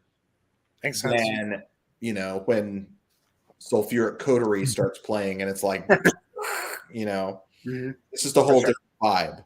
And part of what is cathartic about metal concerts and going to metal shows for me is being able to focus my energy and focus my intellectual energy on one thing that's happening in a collective space, and being part of a beat and being part of a sound, and not overthinking what I'm listening to, because I spend all the other hours of the day overthinking everything. So for me, metal is that escape. And when I hear something like Atheist, it goes back, it goes back to a different way of thinking. So that's sort of my thing about that style. Maybe that's more than you wanted to know, but that's how I think about it. No, that's what I wanted to get into is this kind of like, what makes us tick kind of thing. And I get that. That makes sense. I mean, like, because even for me, like a lot of technical stuff these days, I kind of feel the same way about it. Like I used to really be into like the tech stuff when I was younger, and I'm finding myself to like kind of move away from a lot of that as I get older, because for a lot of the reasons that you're talking about, and like the Atheist stuff is like, for me, it's like the classic shit. Right. But it can often like have that effect where it's like, you kind of like lose where you're at, in the music. But yeah, it makes sense. Totally. That was the idea here, is we've all got, different tastes and different ideas of what we want to see. So that's what I wanted to show here. Oh yeah. And I am like always a tech person and will always be a tech person. And when I go to see shows of bands like Atheist and bands of that nature, I will always want to be analyzing what's happening with the music, but most likely I will be thinking, why hasn't the engineer figured out how to make the guitars audible? Like every single show that I ever go to is, why hasn't this happened? Except for very rare occasions. So it's an exercise in frustration constantly, of wanting to be able to hear what I know is there, and it's tough. Absolutely.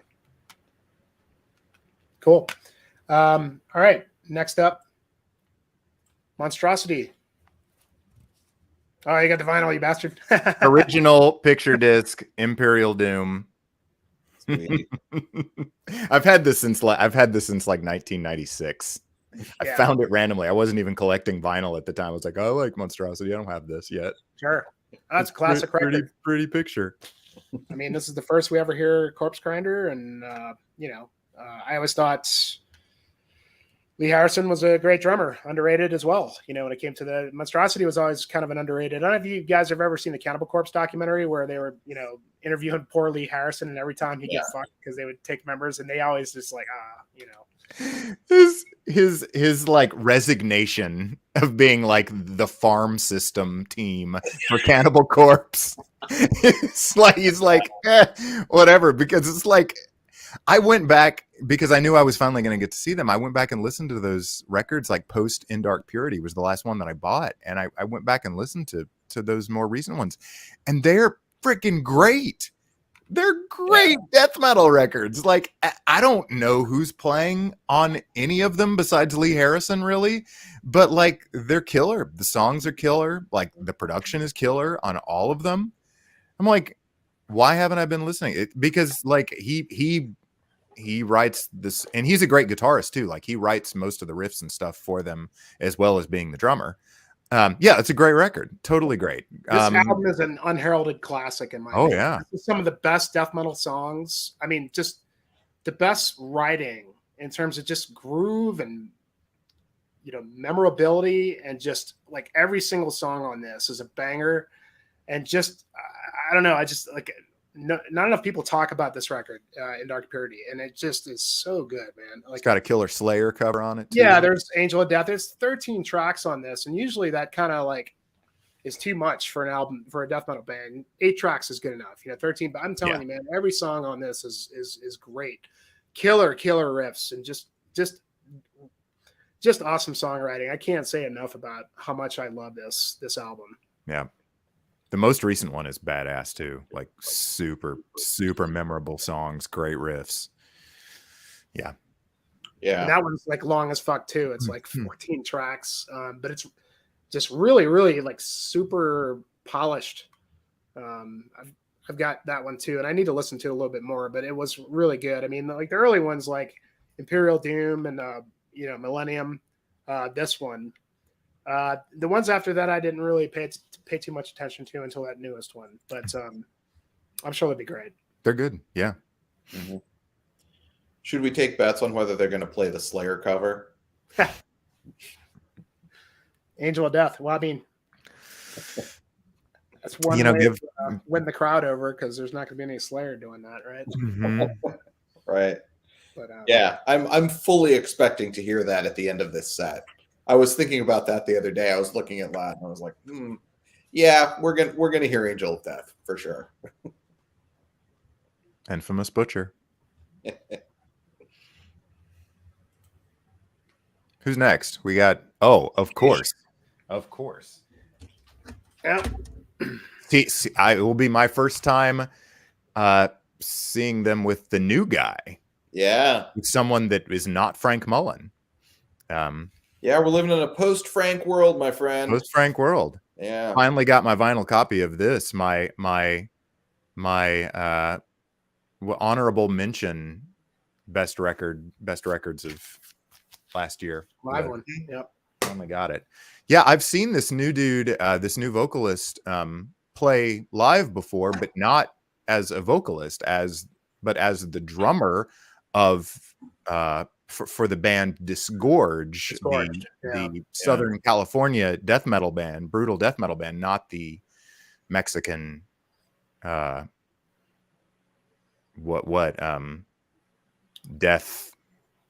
like gore band. Yeah, it'll be interesting. Yeah, I saw them with this lineup at Deathfest, the last Deathfest that happened, I think. Where Deicide also played night, and he was good. Like, you know, it's one of those things. Obviously, Frank was a force of nature in that band, and his stage presence and his whole being, singing with Suffocation, was so enjoyable. He was one of those people that you watch and you can tell that he loves what he's doing more than anything in the world. And that's what comes across to the audience. And that's what brings them in. It's the joy of making music, you know? And that's what I always got from Frank Mullen. His sense of humor, just always. This is a song about killing people. Yeah. Oh, yeah. This guy's wood chipper. Yeah. I mean, that was the thing, you know? Frank, he was something else, and this guy is not that. Yeah. but he sings those songs well, and he has a great, sort of standard kind of stage presence, and works the crowd, and like makes it happen. And it's great music. I mean, at the end of the day, the Suffocation songs are so good that hearing them performed is a pleasure. And as long as Terrence is still there, I mean, it's like that dude is I mean, he's the sound of that band. Mm-hmm. Like, for all intents and purposes, it's like his leads and his rhythm playing. I mean, yeah, dude's insane. Like, I love watching him play. He's one of my favorite guitarists to watch. Because he's always great. Yeah. He's all that's left at this point. Yep. I've seen Suffocation so many times that I'm still gonna, of course, watch them. I've seen them, some of the great. I saw them with Mike Smith and Frank, of course.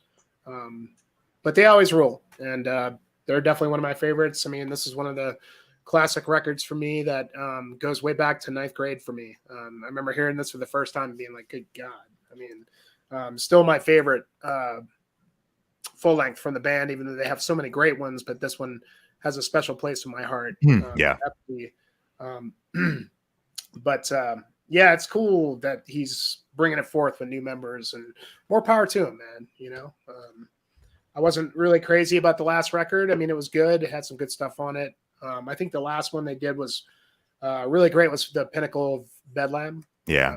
That one had some. It's great. Yeah. Really good songs on that. And it had, what's his face on drums that played on Despise the Sun.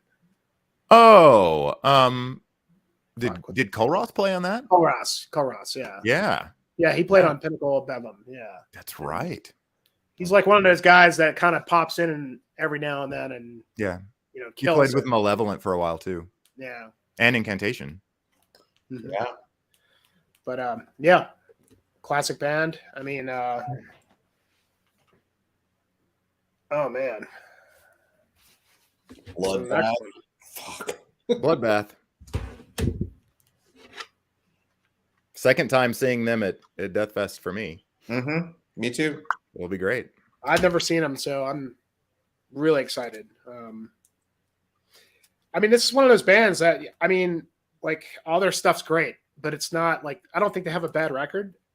And it's kind of all like I wouldn't say like any one record just like blew my mind. I mean, Resurrection Through Carnage, maybe, like that one's just, I think probably between that one and the Fathomless Mastery, just because I love, Ogerfell. And this was him at his most unhinged and brutal sounding. That you'll never ever hear him sound like this again. And this was definitely like their most technical one, almost, because they've always kind of been more of that sort of Swedish old school death. But I mean, this had a technicality to it that the rest of the records didn't. And I think that bringing Nick Holmes into the fold was a great move, because those two Nick Holmes records are awesome. And that last one has almost got sort of a black metal tinge to it. Like they kind of were very subtle in their the kind of stuff they would throw in the right, like the old stuff is really old school, but then they had the little technicality in there, a little bit of blackish kind of stuff going on in the new stuff. And I've never seen the band, and I love Catatonia. I love all the guys in the band. I'm really stoked to see Bloodbath. Yeah. The stage show when we saw them before was amazing. The sound was so good. And, Nick is so funny. And like you see these guys who are like wearing all white and drenched in blood. Like they've put like red paint or whatever all over them. So it looks like they've been sprayed with blood, but they're wearing white. And, it's this very kind of dramatic sort of horror scene. And then Nick's there like cracking jokes about, being old and whatever. And it's just, it's great. Bloodbath is a band that I like a lot and respect a lot, but they're not a band I really listen to that much. Me neither. Like I never find myself putting on a Bloodbath record. So I don't know what that says about the band, like I know they're great. They're obviously great. The music they make is fantastic, but they're not something I go to in the way that I'll put on an obituary record, for instance. Yeah, I think it's an aspect of identity to some extent. You know, because especially having a number of different, like, really prominent front men, you know, that bring very different things to the table. Like, I don't know. I'm sure that's what it is for me. Because it isn't just one thing. Yeah. Yeah. That makes sense. And it reads as a super group a bit, you know, so like that's always tough. Like that's seldom. I'm not saying that they don't work, because I think they're badass, but like just in terms of being like this, like obituary, you know, it's like, yeah. I mean, to me, it's kind of, that's sort of for me, the appeal to get to see them live is that's what I kind of want for Bloodbath, is to see them live. I mean, because they are kind of like a super group, and like, you know, as a huge Catatonia fan, knowing what these guys do outside of that, knowing, you know, what Michael Ackerfeld did, or, I mean, most of the guys in the band, I wish fucking Swana was still in there, or even on that, I wish Edge of Sanity was Swana was doing the show. Man. You know, that's kind of the whole thing. I want to see these guys get out there with blood all over them and just do a fucking death metal set. That's exciting.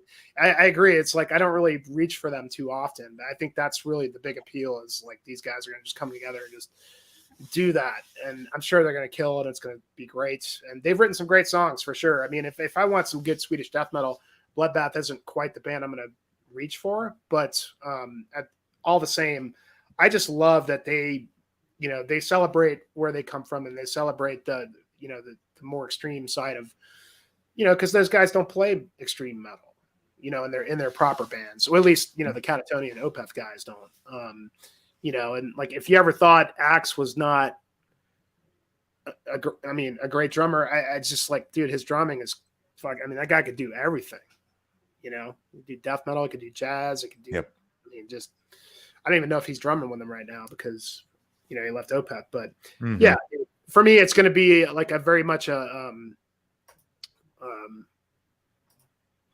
what's the term I'm looking for? Just, you know, just the novelty of it, you know? Yeah. It's great. And the live experience, I think you're dead on that the live experience is the thing that makes the Bloodbath really work, you know, as a band. And having that experience, I think is, I mean, the time that I saw them, it was epic in a way that could only happen with those guys, you know? So yeah, it's something I'm definitely looking forward to. Always. Yes. Definitely my favorite obituary record. I mean, I'll be honest, I haven't really kept up with them, you know, in their later days. I've only seen the band once, so I definitely really want to see them, for sure. You know, but for me, it's about these classic records. I tried to get into the self-titled. I thought it was good. It just didn't really, you know, maybe I didn't give it enough time, or I don't know if it's considered really great or not. But I haven't really heard anything new that they've done that really like kind of grasped me. So I'm waiting for somebody to tell me, yeah, go get the fucking record or whatever, you know. The more I listen to the self-titled, the more I like it. More so than Inked in Blood. That one, I saw them tour that record and listened to it a bit, and it never really clicked for me, that one. But the self-titled, I think, is worth the time. It's worth the time with it. I would agree with that. I love the Andreas Marshall cover of Inked in Blood. I think it's like one of the greatest recent death metal covers, but it's not as strong as the self-titled. Did you see that tour? The only time I've seen them was at Deathfest. Oh, okay. That year. So on the tour of Inked in Blood, they had a mannequin torso, like a 3-dimensional torso on the merch table that is the cover. It's that cut up thing. it was unbelievable. And it Yeah, was this huge like thing that was like sitting on the merch table. It was weird. amazing. But, yeah, super cool.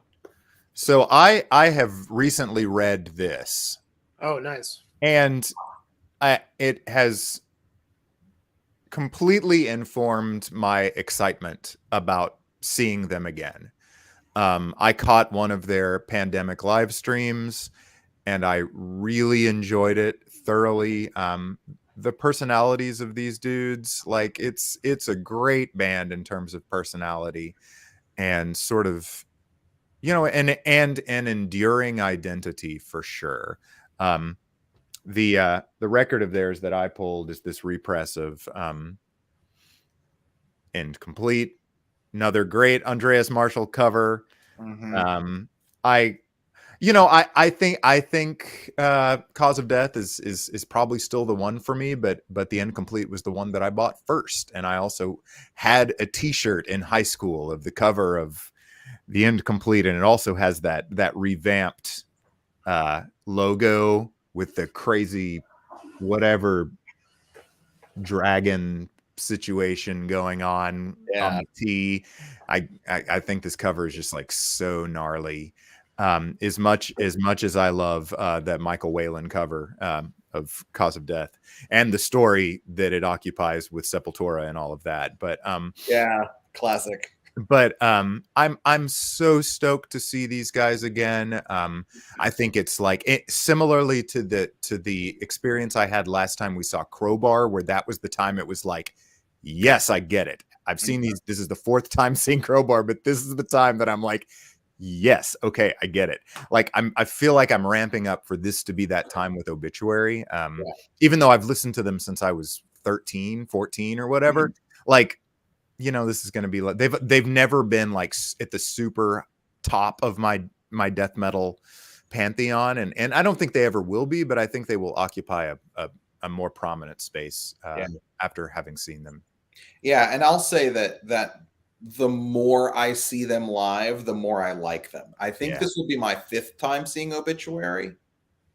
Nice. And the more I see them, the more I like them, much because of what you're talking about with like the personalities of the people in the group. Oh man, the brothers, they're so important. Like, and just so nice, and like having that brotherhood among themselves.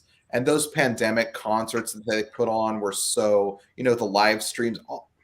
How many live streams did we watch? Yeah. Were just super boring and like people standing around doing dumb shit. These guys were like playing in their like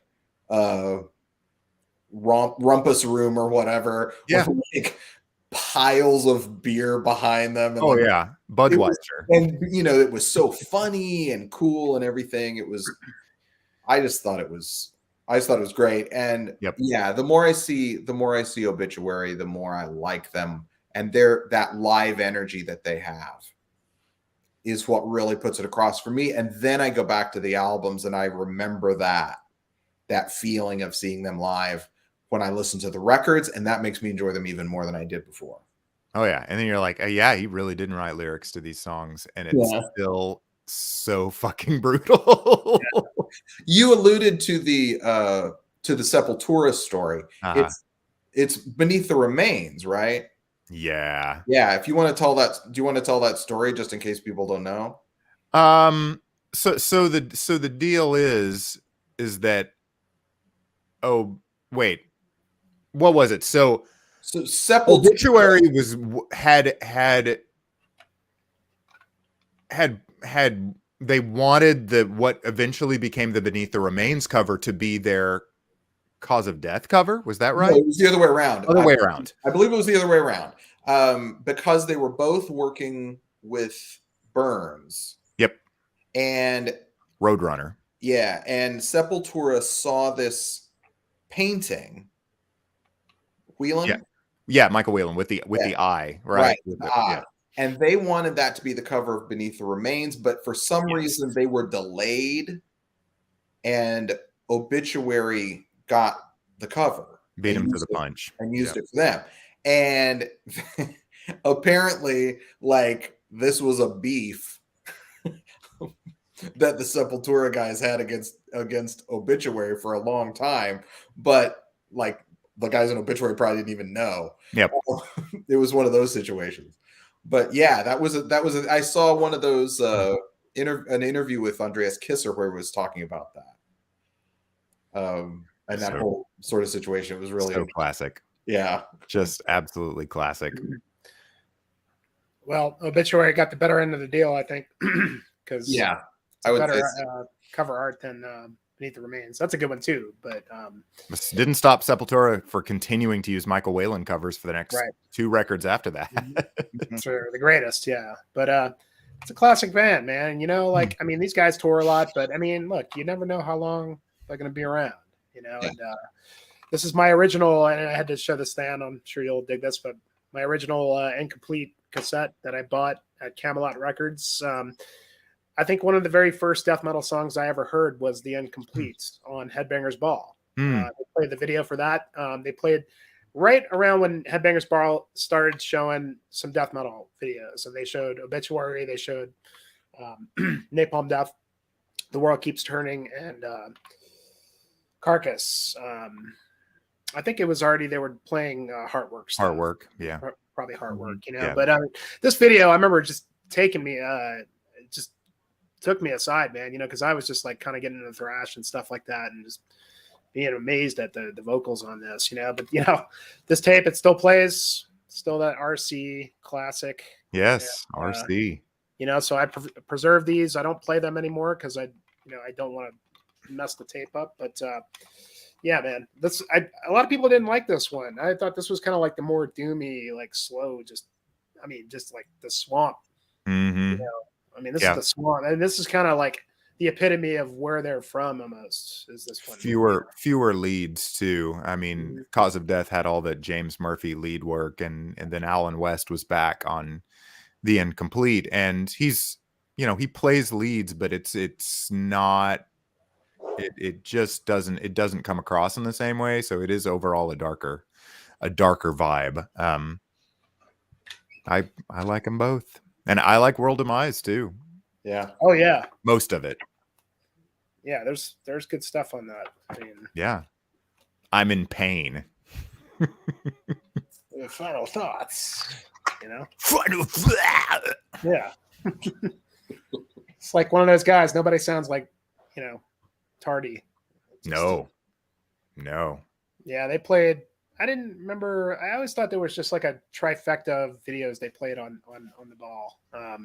Remember they had the triple thrash threat, and some of that they would play, you know, some of the death stuff. But yeah, man, that's cool, guys. I'm looking forward to Obituary set for sure. And then, so the headliner of Friday night. I mean, what can you say? So excited to hear stuff from the new record. Yeah, one of my favorite records from last year. I mean, I wanted to just kind of give the chance to show my original, you know, of that's Putrefaction. That is, there weren't a lot of those available. And then this one, I think this was like a repress they did. Yeah, I have that. Yeah, this one. Yeah, I have that one. Because like the new pressings they did on the CD kind of sucked, and that's like the cover. Yeah, didn't like maintain that. But there were those awful represses in the 90s too, with the weird sort of like graphic kind of thing. Oh yeah, purple with like the those I know exactly what super lame. Yeah, I didn't buy any of those. I didn't either. I had this one, you know, because Carcass I had heard really, you know, another ninth grade band for me, 1993. Probably, you know, a year after this. I remember the first time I heard this record. This is definitely my favorite Carcass. Me too.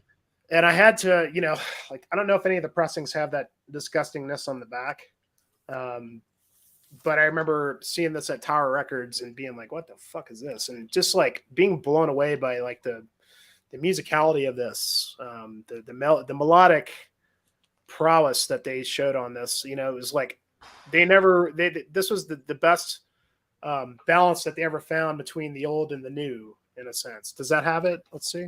Oh It's yeah, not. I think it may be a slightly different layout. it Yeah, has it's a different layout, yeah. but it's got similar. This was the repress that the full dynamic range repress run that they did in 2012, 13, 14, something like that. I've seen Carcass twice. I saw them when they sort of like reformed. I don't even remember who was playing with them on that show in Denver. It was like 2008 or 2009 or something like that. That was the first time I ever got to see them. I saw them again for a second time on I think it was like the Decibel tour, and it was them and Gorguts. Yep, man, that was a great. I saw that too. And the only time I ever got to see Gorguts, and Gorguts only had they only played like 5 songs. It was like they did 4 songs from Colored Sands, and then they closed with Obscura, which was absolutely brutal set, man. They crushed on that. But Carcass, I mean, like, I think I was that night. I actually don't remember Carcass too well because I think I had too many shots. I kind of I was just like one of those things, like fucking Carcass. Everybody was going crazy, and you don't get Carcass. So I'm very very stoked for and the new record's great. I really don't think they have a bad album. I love everything they've done. Yep, I do too. I've grown to really love Swan Song. Oh yeah, like it's killer. I was not down when it came out. It's not their best, but it's got some good songs on there. It's killer. It's really great, and I love how they have blended those elements into kind of their classic, even more sort of grind sort of stuff on the most recent album. Like it's just there's so many different sounds, and they're using them all. And I love the role that the new drummer has taken in really pushing what he can do. Like I'm excited, super excited to see him again. Mm-hmm. But that conflict with them, and this is the question. It is. That's going to be tough. So James, you're a big Carcass fan too, right? I mean, because I love Carcass. I'm mainly like Reek of Putrefaction and Symphonies of Sickness kind of Carcass fan. I like the later stuff, obviously. I think it's fantastic. I thought Surgical Steel was really great, and the new album's really great. But the things that I listen to a lot are the earlier records. Those are the ones that I keep going back to. Mm-hmm. Sure. And it's one of those things where they're playing grindcore at such a high level, and really just doing like pretty much within the context of the time they were making those records, they were making as good a grindcore record as you could possibly make, and it lasts, those are the kinds of things that stand the test of time for me.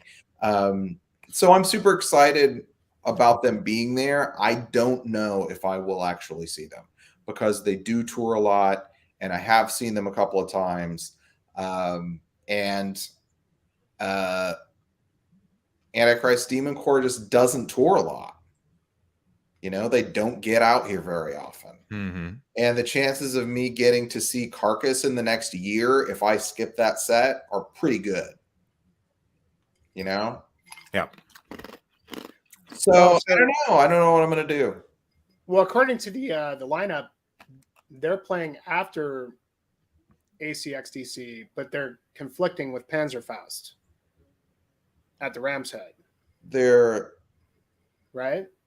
Playing. Let's see. Yeah, there's like.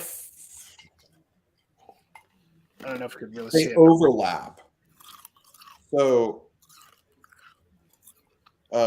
Obituary goes half an hour into the ACXDC set. Okay. So it is kind of an overlap then. It's an overlap. No, I'm looking at Obituary. I'm not looking at Carcass. You're right. So yeah, it overlaps with Obituary, and then Carcass is conflicting with Panzerfaust, and that's the other thing, because I really do like Panzerfaust a lot. And if I'm gonna already be over there, then I don't know. Yeah, I'm honestly not sure what I'm gonna do there. Yeah, it may be that after Bloodbath I'm out. I'm at the other venue. Although I can't imagine, like, that's the thing, like, in my head, like, the idea of not seeing Obituary when Obituary is playing near me seems completely ludicrous. But then if you sort of, again, going back to overanalyzing everything, if you sort of overanalyze it and think, well, these guys tour an awful lot and these other ones don't, and so I don't know. I don't know what I'm going to do. Toss up. And, Panzerfaust, I need to check out, and I'm pretty sure I'm going to love them. I for whatever reason, I don't know their stuff. I started to look at their reviews, and yeah, I'm planning on checking them out. It's funny, because Carcass and Immolation are playing here in Colorado Springs the Friday night the week before. Oh, yeah. Oh, yeah. And so, like, I don't know. I may just go to that. But I don't know. It's like at the same time, I kind of want to get the experience at the MDF. But so I don't know. I don't know what we're gonna do there. It depends on how much I dig Panzerfaust, because they're very highly rated. I just have not checked them out yet. Mm-hmm. Yeah, well, let me know. Let me know what you think, because I'm really on the fence about that, honestly. That whole evening lineup at Ram's Head, Achilles and Ruins, I think is just so tight. All of those bands, I'm very, very excited to see. Yeah, Achilles. I don't know their stuff.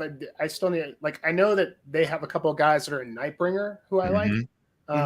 And Ryan, who I don't know if Ryan's on anymore, but he's a huge fan of Achilles, and he can't say enough about them. But I'm sure that's going to be really killer. So, like, that's going to be like more of an atmospheric black metal kind of deal.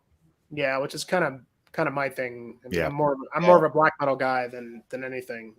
So I don't like, I always found the Nightbringer stuff to be a little bit more caustic than I like my black metal, but and I think that they might kind of be in that same realm. But I still need to check that stuff out. But I mean, for me, like, this is a big draw for me to come see this band, because I pulled this one because this is where I came into the band. Yeah, me too. That was my entry point. Mm-hmm. And I wouldn't say I really have a hard time picking a favorite of this band, but their most recent one is fantastic. They had a lot to try to top Exuvia, but this band, I don't know, man. They just do it for me, man. They're so unique. There's nobody like them. They push all the right buttons for me. With them, whether it's the melodic or the black or the death, the doom, they do all of it in such a way that to me is like it's like, this guy's not human. It's like music from another realm of existence or something. And I can't wait to see how they translate it live. Yeah, I can't even remember what the configuration was when we saw them back in, was it 2014? Yeah. Like, I don't remember how many other musicians he had playing with him live. Right, because he's a one man. I mean, he does everything on the records. And never really was a live band until, like, I think the record before this they started doing it live. Yeah, but he's got all live musicians. Yes. You see. But yeah, I mean, I expect this. In fact, it was funny because when I bought the 3-day pass, and I was like, "Fuck, I don't have a ticket for Ram's Head." That's like half the reason I want to go is to see this band. But so I'm glad we worked it out. We got tickets, so we'll be there. But Fucking great band, man. Probably one of my favorite bands right now. Have been for a while. Mm-hmm. Every single record is a journey, you know. It's a fucking escape, if you will. Yeah, it looks like he does like a 5-piece band. He's doing guitars and vocals, I believe, and then with another guitarist, bass drums, keyboard, which kind of is what I recall seeing.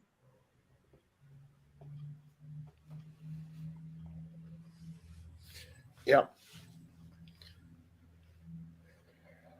So that'll be good shit, guys. Yeah. All right, so Saturday. I mean, there's a lot of bands playing the soundstage, and this is more like seems like more of the grind stuff. You know, ultimately Impaled is headlining, which is crazy, and Yeah. we might have to find a way to get in there because I'd love to see them. But so are you looking forward to a lot of those bands, James? On the Saturday? A few of them I'm really looking forward to. I think one of the best. Again, I picked out 3 records to show because they're 3 of the best recent grindcore records, and all 3 of those bands are playing at Deathfest. And one of them is Backslider. Psychic Rot, the new record. This came out on To Live a Lie Records, and I will say that To Live a Lie Records is one of my favorite record labels. The guy who runs it is super cool, and they put out real good stuff.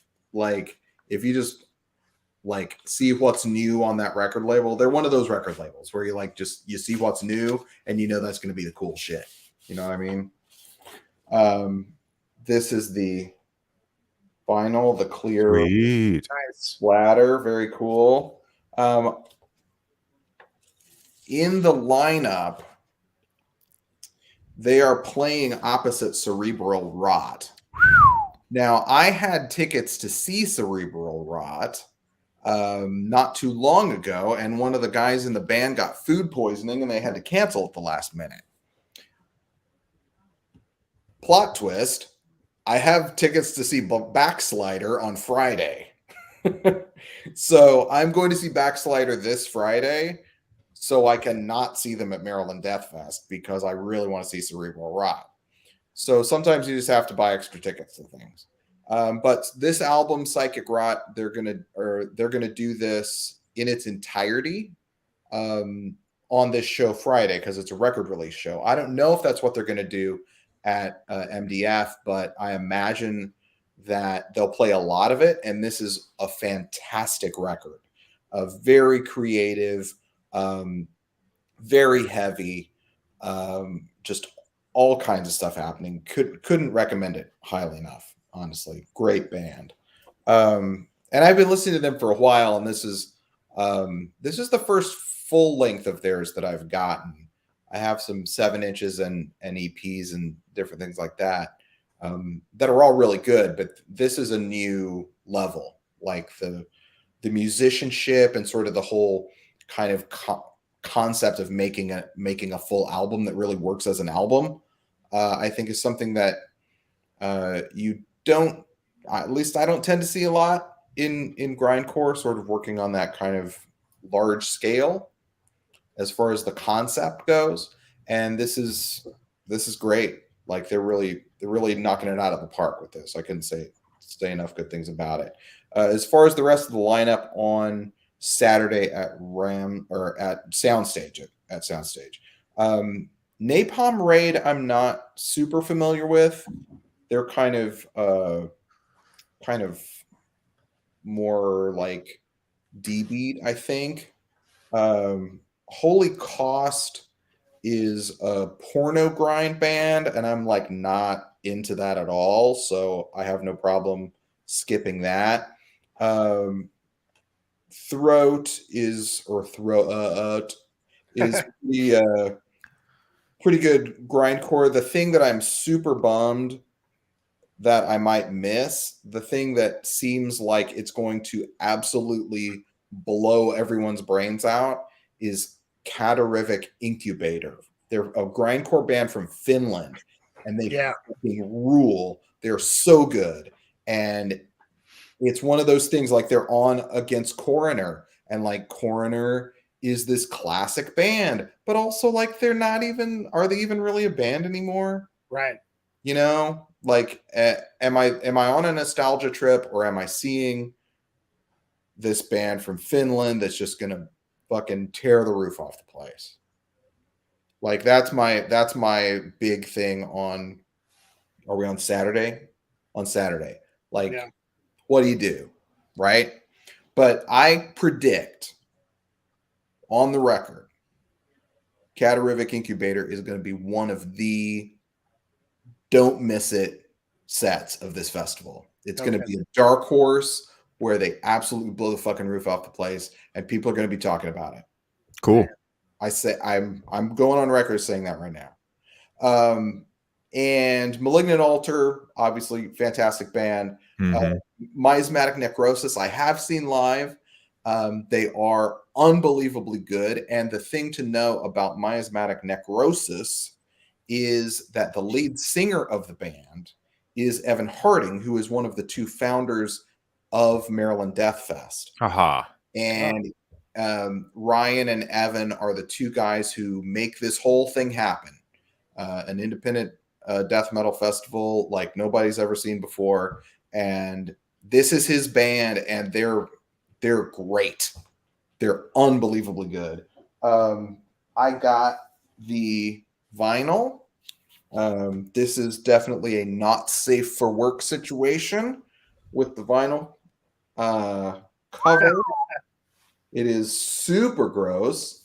The back is also super gross. And the sleeve is super gross. Oh, that's great. And you have some really gross lyrics on the back, and a beautiful color here, which I really like. Is it Putrid Mucus or something? I don't remember what it's called, the color. You love it when they have the names for it. Yeah, it's limited to 150 copies. I bought it from the band. But the thing that really puts it over, the glossy cover and everything, like, this is a beautifully made record. It's one of those records that you get, and like the sleeve is beautiful, the vinyl's beautiful. But the thing that really gets me, I don't know if you're going to be able to see this. Yes. They printed the inside. Yeah, you love that. It's like literally innards. Yeah, exactly. It's the innards of the record. So the kind of care that went into making this object, right? Yeah. That, I mean, I don't know if it's really indicative of the care that goes into making this festival, but that's the way I'm reading it, you know? Like, he has this band that fucking rules, and they're putting these things out, and it's great. Like, this record, if you've never seen Miasmatic Necrosis, that's another band that people are going to be going apeshit for, because they're really good. And honestly, Evan puts on a show. Like, he wears a spiked, forearm thing, and he's like posing, while he's singing and stuff. It's definitely like, they have great music, but it's also a very like Instagram-y sort of band, because they sort of let you take their picture while they're doing their thing. So it's pretty fun. And yeah, like, it's gonna rule. It's gonna be real good. Yeah, Miasmatic Necrosis, Bile from Belgium. Is that right? That seems right. Yeah. Yeah. Kind of gore grind from Belgium. I'm definitely going to see that. Cool. And 100% going to see Infest. Yeah. Extremely excited about that. One of the classic West Coast power violence bands. Just have put out so much classic music. I'm very, very excited about that. And then Impaled, kind of going head to head with Necrophobic. Necrophobic playing at Soundstage. That's another one that, like, I'm not sure where I'm going to go there. That's hard to pass up. That's a classic band, classic death metal band. Yeah, like it's classic, but you know, Necrophobic is a really good band too. I really like it a lot. So yeah, a lot happening. Yeah, I don't know what we're gonna do, Thann. We'll have to figure out. Because I would love to see Impale, but I also would love to see Necrophobic because they're awesome. I love them. And Wada. Yeah. Yeah. I think Suffering Hour is great too. I've not heard them yet. I really like them a lot. I got a copy of their most recent record and was listening to it not too long ago, and it was really, really good. And Crossspitter is excellent. Back to the thing I was saying before about representation, woman plays guitar in that band. You don't see that a lot in black metal. Yeah, so Crossspitter, they're touring with someone. I've seen quite a bit about them recently. Destruction. I think they're doing a tour with Destruction that's sort of leading up to, like, Maryland Deathfest is the last thing on the tour. All right. I believe that's what's happening, if I'm remembering correctly. Cool. But I don't really know their music much. I've heard a few tracks, but it's not a band that I'm super into. Mm-hmm. And then the Power Plant has Deeds of Flesh, which is a classic. I mean, I guess they're doing, like, I don't even know who's in the lineup anymore, you know, because what's the guy's name? Eric Lundmark. Eric, yeah, he died, it was like 4 or 5 years ago. Yeah, and then the most recent record has just like a murderer's row of guest vocalists. Mm-hmm. It's a great record. I've historically liked them a great deal. Like, was that Path of the Weakening? I thought was just an absolutely great one when it came out. Inbreeding the Anthropophagi or whatever. Great records. Tackle. Great records with cover art by Austin-based tattoo artist John Zig. Yeah. Cool. Great cover art. I love it. So of its time. I saw this band play, like, before I moved to Colorado. It would have probably been like 2001 or something like that, touring for this record. It was them and Cephalic Carnage and Disgorge from California. Mm-hmm. And who I don't even know if they're still around. But I met Eric, is it Lindmark? Yeah. Super nice guy, man. Just really, really cool. I talked to him for a bit, and they were just, I mean, this is like the culmination of brutal, just blasting death metal. And this is guy, Mike Hamilton, I think, was drumming on this. Mm-hmm. It's the guy who's with Exhumed now. And that's right. Yeah. But yeah, great band. I think they kind of went on to be a kind of more technical kind of death, tech death kind of stuff, and they've always been technical, but this was like really just brute forced, blast fest. But good shit, man. And then I would, just for the, man, I mean, to see, I mean, it's just Sharank plays Pungent Stench now, so I'm sure they're going to do like a bunch of, For God Your Soul stuff. But I mean, this was the record. My favorite. Disgusting. Just how would it not be? Cavernous. Just, I mean, offensive. Muttering. Yeah, the most offensive shit. This is the original Nuclear Blast tape. But yeah, I think it would be cool to see these guys. I mean, even though it's just Sharank, it's not, I guess they've had a name dispute for the band. They've never really done anything new, but it would be cool to see. Mm-hmm. Yeah, they played, what was that, 2014, 15? One of those early ones that we went to. We saw him play. Yeah, it was fine. I would describe it as fine. Yeah, it is concurrent with Infest, and there is no choice.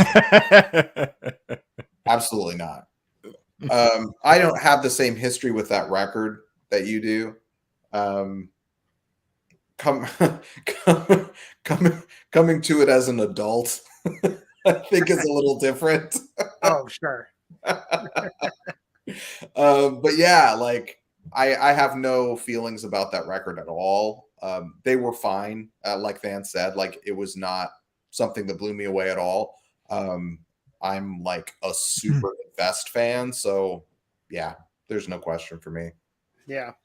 Well, for me, it was like, in the early days when I was getting into death metal, the nuclear blast stuff. I mean, this was one of the ones that was just kind of like, kind of as a kid, I was like, whoa, I got to take a step back on that stuff.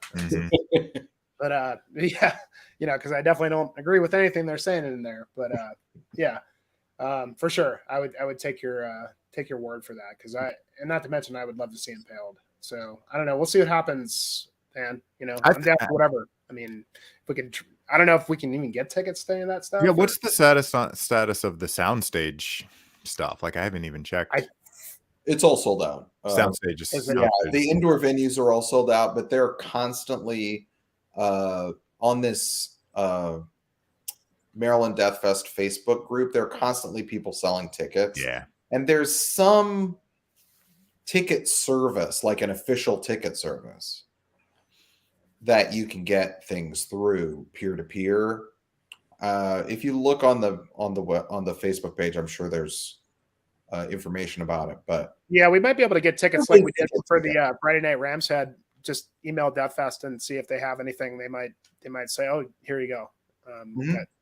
Because seriously, I mean the Rams Head Friday night was sold out, and they got back to me within like 2 days. And oh wow, so yeah, I mean maybe that's what we'll have to do then. If you want to, I mean maybe we could just look and see what's available, and if we can get anything, I'm down.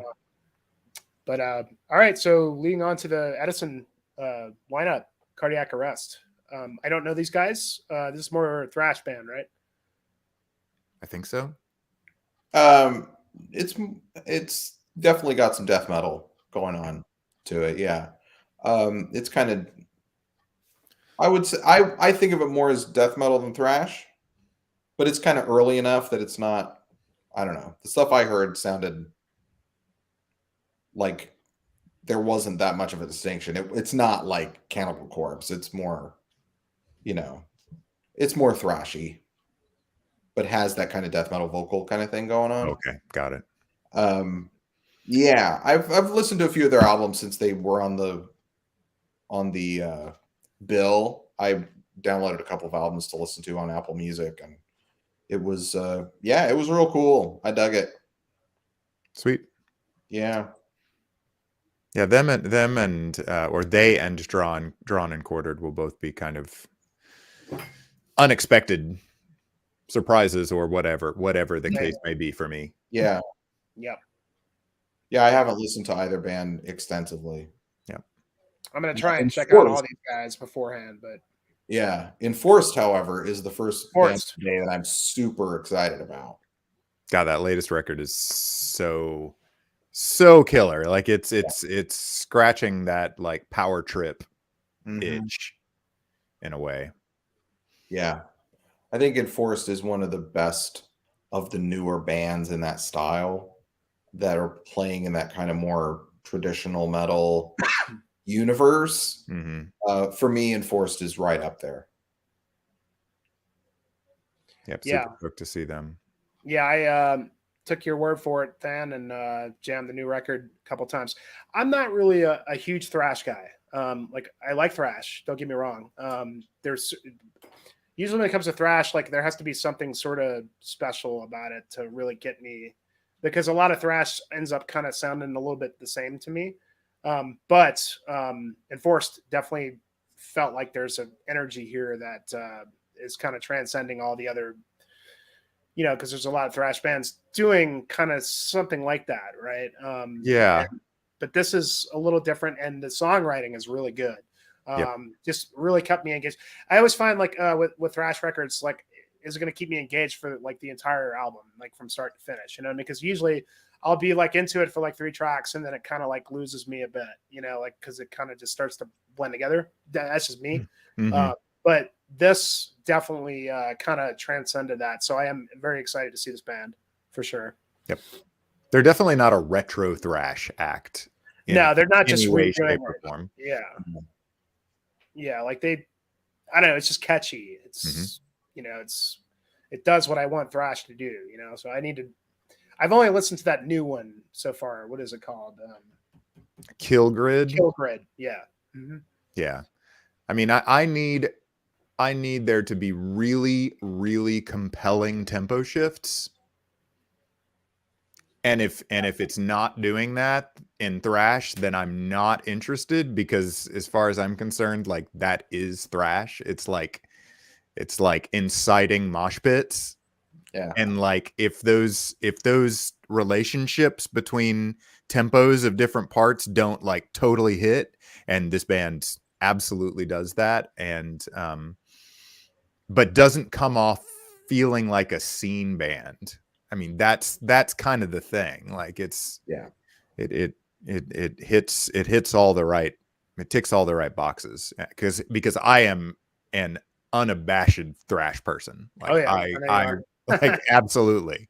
And I am invigorated. I'm an invigorated thrasher because I saw Death Angel for the first time last week and absolutely blew my mind on a bill with 2 of my favorite thrash bands. In fact, headlined by probably my favorite thrash band, Testament. And Death Angel smoked both of them. Like, really? Just like, I mean, Exodus was badass and Tom played like a demon. But Death Angel was on a different level. Yeah. For me. Like that vibe, the vibe between Mark and Rob on stage. Sorry, we're supposed to be talking about Maryland Deathfest, but I'm like, no, that's cool. Death Angel. But yeah. Well, I saw Death Angel at this little club in Virginia called Jack's. Oh yeah. A place called Springfield, Virginia. And they headlined the show, and it was one of those shows that was like Battle Cross and a bunch of those bands. It was like they were always on the same, you know, always on bills, right? Around that time in like 15, 16, whatever. Yep. And it was like on a Wednesday night or something. And there wasn't a huge crowd there, but there was a good enough crowd there. And Mark is the singer, right? Yep. Yeah. He's making this speech to the audience about how he appreciates the brotherhood of metal and how everyone has come out. And he used this phrase that we hear a lot. Everyone has come out to support the arts on a Wednesday night. Yes. So great. He's extremely good at that speech. Yeah. At giving that brand of speech. Like, I don't think I've ever seen anything quite like it. And I've seen a lot of things kind of like it, but never that level of conviction. Yeah. Like, he's absolutely sincere, and he said all the right things. His pacing make me want to like buy everything they sell. Oh yeah. And see them as often as possible. I'm on board. Yep, 100%. Yeah. So Death Angel, yes. All the way. So we can only hope that Enforced Live. Yes. Oh, I'm sure they're going to be killer. Keeps my thrash, whatever, high. Yeah. Well, it's cool too, because I mean, it's a death fest, so it's cool that they're injecting some thrash, different types of bands. It's going to kind of vary it up a bit, I think, so yeah. I'm very excited to see that band. Yeah.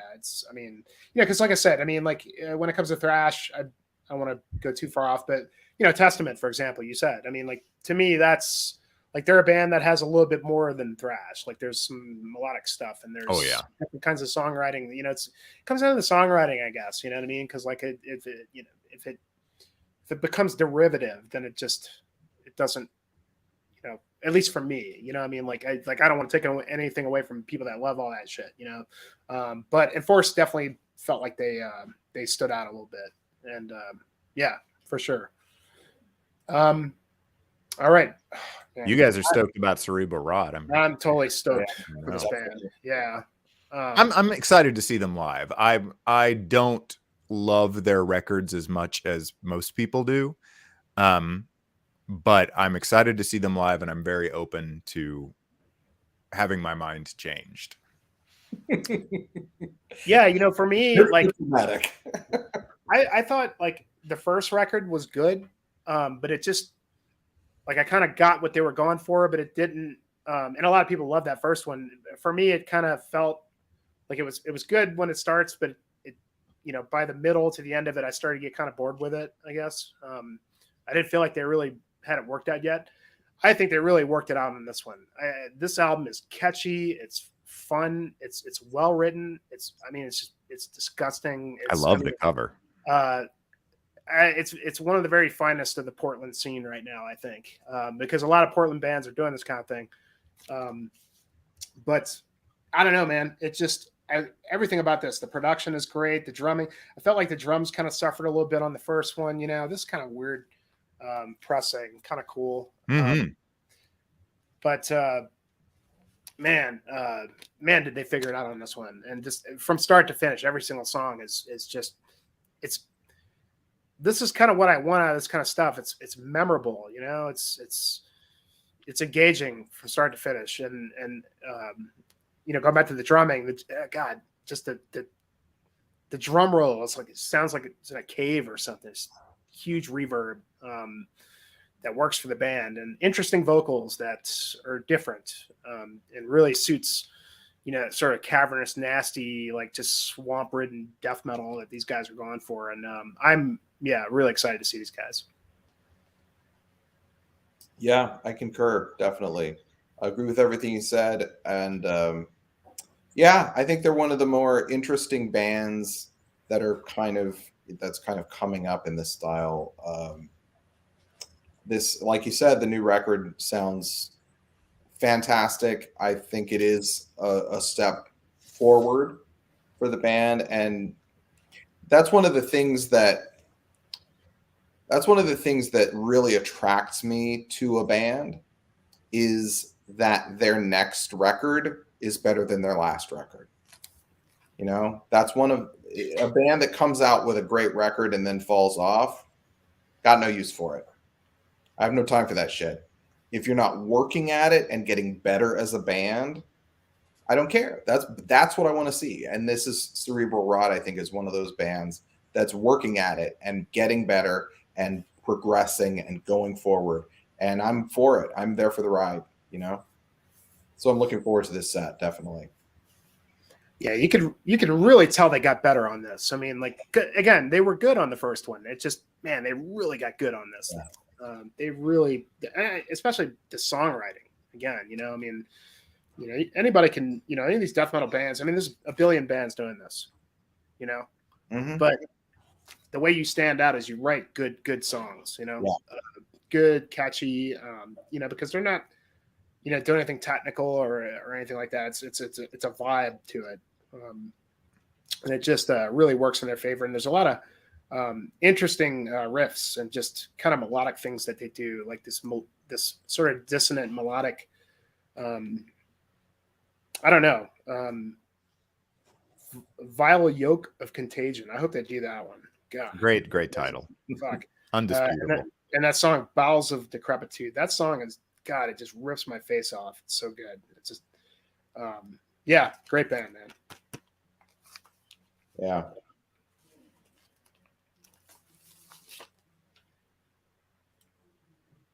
Imprecation. I don't know these guys. I really don't either. Yeah, they're death metal, but they have more of like a black metal kind of tinge to their lyrics. So it's going to be definitely more kind of satanic death metal sort of vibe, which is always awkward in the afternoon. Like seeing super like evil satanic bands play in the daylight. Yes. In the afternoon, I feel like they should like disintegrate like vampires or something. But yeah, it'll be interesting to see. I'm not like a huge fan of theirs, but I do like their music, and I think they're potentially interesting.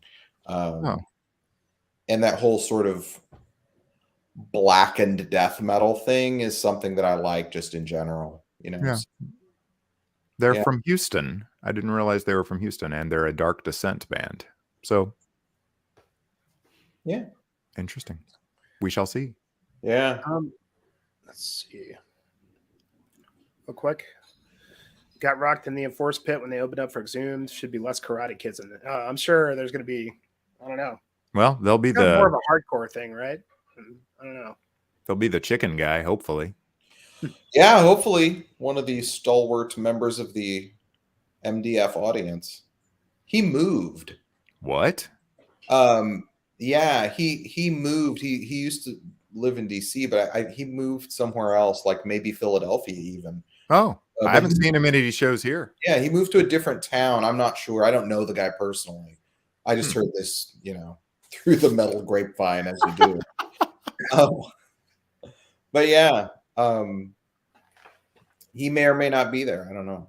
Man, it'll be weird. It'll be weird if there's no chicken guy. Yeah, but there's usually the guy who dresses in the cow costume now. The cow guy, yeah, sort of taken over for the chicken guy a little bit. I think. Yeah. Remember that they have had an interesting interplay. Yeah. In past incarnations. Yeah, it's a regular. It's a great vibe. The festival has a great vibe. I would say, by and large. When I saw Devourment, there were some guys in the pit that had a big inflatable shark. That people were stage diving onto the inflatable shark, and then they were like riding around the crowd on the shark. And finally, the guitarist from Devourment, who had like I was really into this guy because he had a shirt that was like a shirt of the Von Erich family, the wrestling family from Texas. Something about Von Erich's Forever or something like that. And he takes this inflatable shark on stage out of the mosh pit. And after the thing was over, he puts down a guitar and starts doing elbow drops on the inflatable shark, trying to blow it up, which didn't work. But it was a wild set. They're a wild band. What a history. Devourment. Yeah. Sorry to derail. Oh no. Chicken men, cows, horses. Yeah. Who knows, man? We're gonna have all kinds of it's a great scene. It's so much fun, and so many people just living their best life, Well, I'd imagine, I'm sure it's gonna be like off the hook this time because because we haven't had shows in a couple of years. So people are just like chomping at the bit. And I went and saw Cannibal, a couple months ago, and man, the pit was insane. It was incredibly hilarious. I mean, these people just couldn't wait, to mosh again. Oh man. Yeah, it was sick. This thrash show last week was insane. Like during Exodus, like the Strike of the Beast pit during that show was just like absolutely. This is great.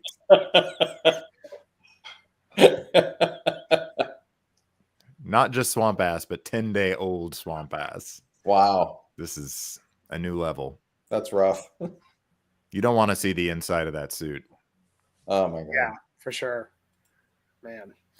All right, so November's Doom. These guys are kind of a different flavor, I would say. That was very interesting to see how they go over. I know who they are. I mean, I have one of their records. I tried to find it earlier. I couldn't find it. I got the Pale Haunt Departure, which I thought was okay. I never really I know a lot of people like this band, and I'm kind of like excited to watch them and hoping that they're going to win me over because I just don't really know their stuff.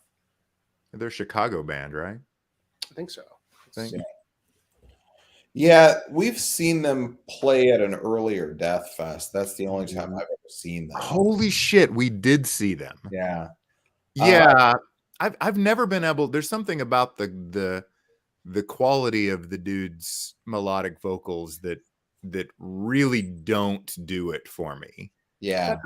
And I have nothing against melodic vocals of any kind. It's what I do for a living. But But yeah, there's something, there's like a little bit of a certain brand of theatricality that really rubs me the wrong way. Yeah. I remember liking this a lot more than you did.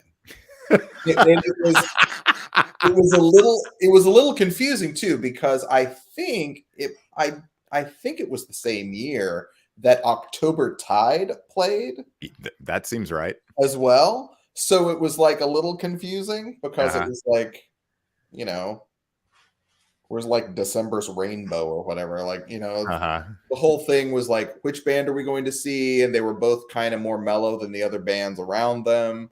So it was a little odd. But yeah, I thought November's Doom I thought they were really interesting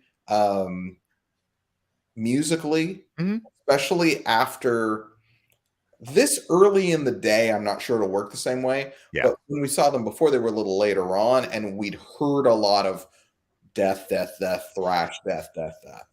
And hearing a little bit of a break from that was really nice. And something a little more sort of varied in dynamics and varied in texture in a way that death metal often isn't. I really enjoyed it. So I'm looking forward to seeing them again. Yeah, and they're kind of placed that way on this, day. They're kind of sort of in the middle, so it might be a good break from all the, the death and thrash. I mean, even though they're kind of death doom band, I'm kind of hoping that they'll win me over because, a lot of Opeth fans like November's Doom. I like Opeth, but or at least old Opeth. But, I don't know. I've heard them before, and they never really quite. I see what you're saying, Thann. I thought the same thing about the clean vocals. They just didn't really resonate with me, but I'm hoping they prove me wrong on this. I definitely want to check them out. I appreciate the kind of the care that they put into the orchestration of the instrumental component to the band as well. And I think they perform with a string player of some sort. I want to say maybe a violinist or something like that live. Maybe I'm imagining that. I don't know. Yeah, I don't remember. But yeah, we'll see. Maybe they will strike me differently this time. I remember when we saw October Tide, you left in the middle of it. I feel like I recall. You were like not having it, and you were like, "Somebody's playing over at Soundstage over here. I'm fucking out of here." Yeah, I definitely remember that. I was like I'm getting the fuck out of here. Isn't that the band that some of the Catatonia guys went to, October Tide? I don't really know. I think so, yeah.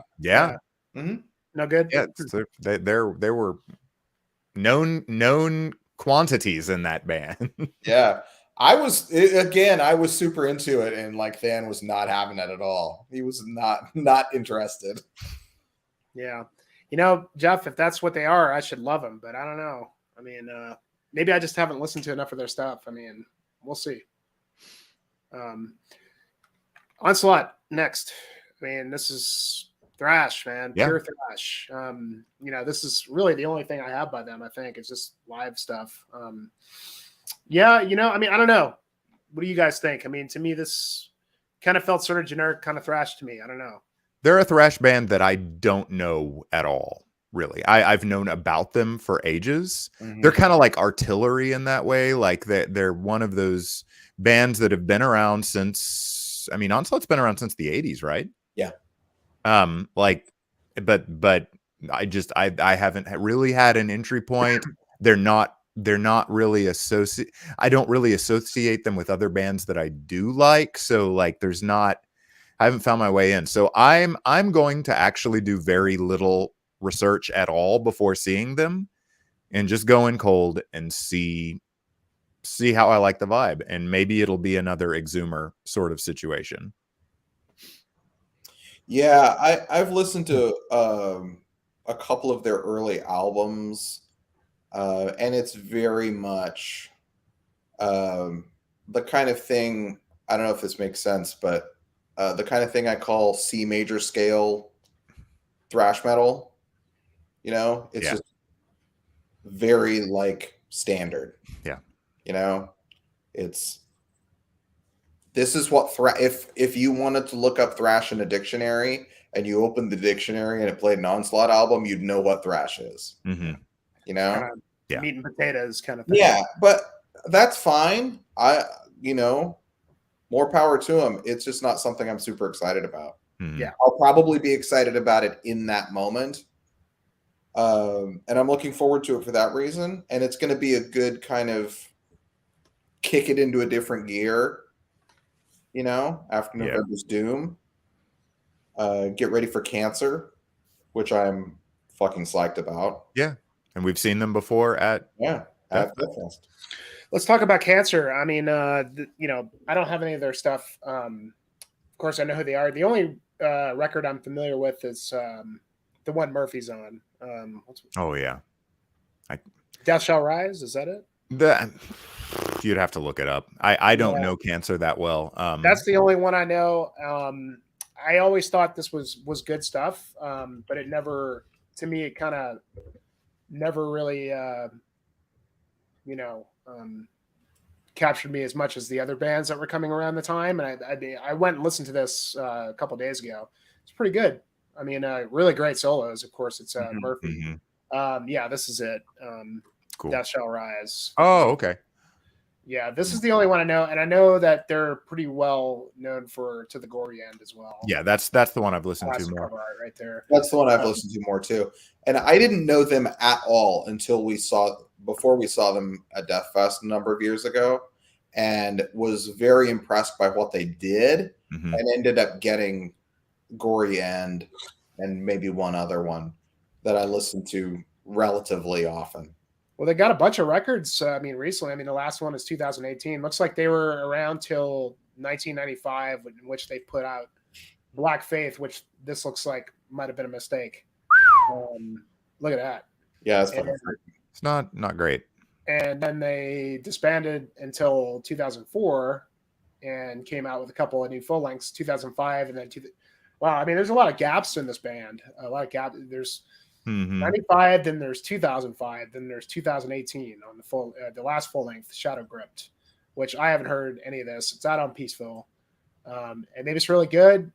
It's got some decent reviews. To me, again, To the Death Shall Rise was pretty standard death kind of stuff in 1991, 92 with James Murphy leads. What's not to like? Yeah. I don't think that I've actually ever listened to Death Shall Rise. Yeah. I'm going to do some more homework with this band before seeing them this time, because I feel like I need to, and I feel like there's got to be something there for me. I haven't gotten on the bus yet, But obviously, like I love James Murphy. He's one of my faves. Like he's played on so many records that I really dig by a number of different bands that I really dig. So sure. Yeah, I think something, maybe it's the vocal production on To the Gory End sounds a little like kind of like loud whisper vocals. There's something about it that's like it doesn't quite have the gravity that I'm looking for. So maybe I just need to try a different record. And then backtrack, see if I can find something I like. Mm-hmm. Yeah, should be cool. I'm into it. It's not one of those things where I can't miss it. Yeah. If I decide that I'm super into throw oat or whatever, between now and then, who knows? Yeah, who knows, man. Coroner, I'm probably not going to see.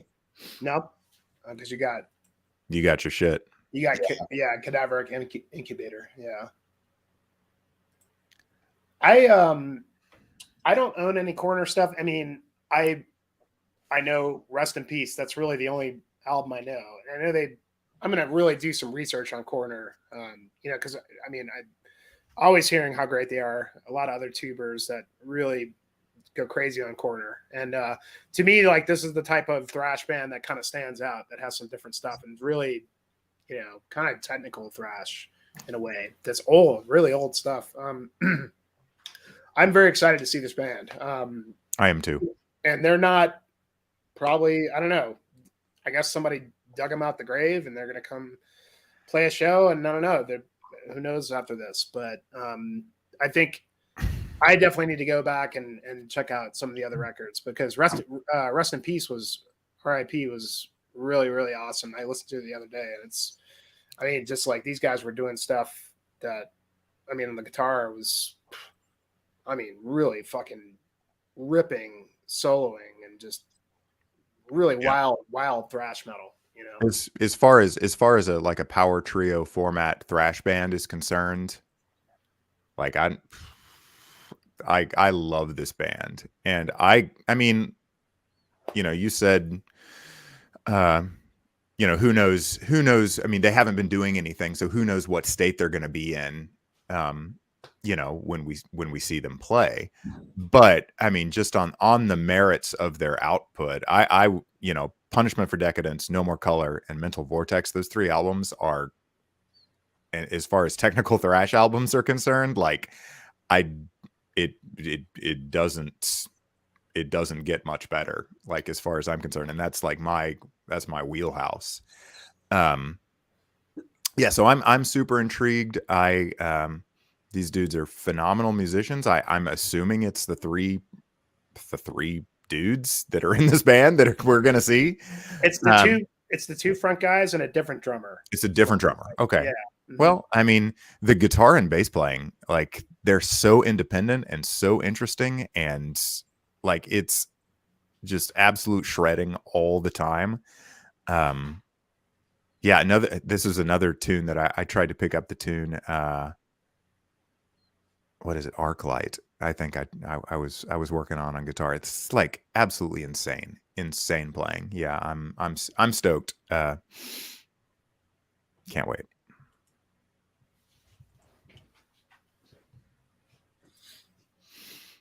All right, Triptychon. Also can't wait. More Swiss music. Bring me more Swiss music. I'm going to be honest with you guys. I mean, I and this is extremely unpopular. Why am I even a metalhead? But I've never really been into Celtic Frost. I've never really been in. I've tried to get them to Triptychon, and they just, I don't think it's bad. It's just, I don't know if it's just not for me, but it just didn't do it for me. I don't know. I mean, I like To Megatherion. That's really the only Celtic Frost record that really kind of grabbed me. I think like some of the other stuff is good. It just, I don't know. It never really grabbed me like it does everybody else, it seems like. Yeah. And I've really, I'm really looking forward to seeing the set. I really want to watch them play, because I'm hoping that they're going to win me over. Because I don't know. I never really got into Tom G. Warrior. I don't know. Just never did it for me. I get it. Like, I absolutely, because it took me a while too. Like, it wasn't definitely not an immediate, like, this is my shit. Like, I feel like I had to come at it from a whole bunch of different angles. I think I had to see it from, I had to kind of like use more of my outside of metal sort of brain for a lot of the sort of more avant-garde aspects of Celtic Frost to sort of make sense. Like, if I was coming at it through, like, you know, yeah. So I think what I'm saying is, it's like starting from Morbid Tales and like working my way up was not really the thing that worked for me to make. I had to like come at it from the other end, and it's actually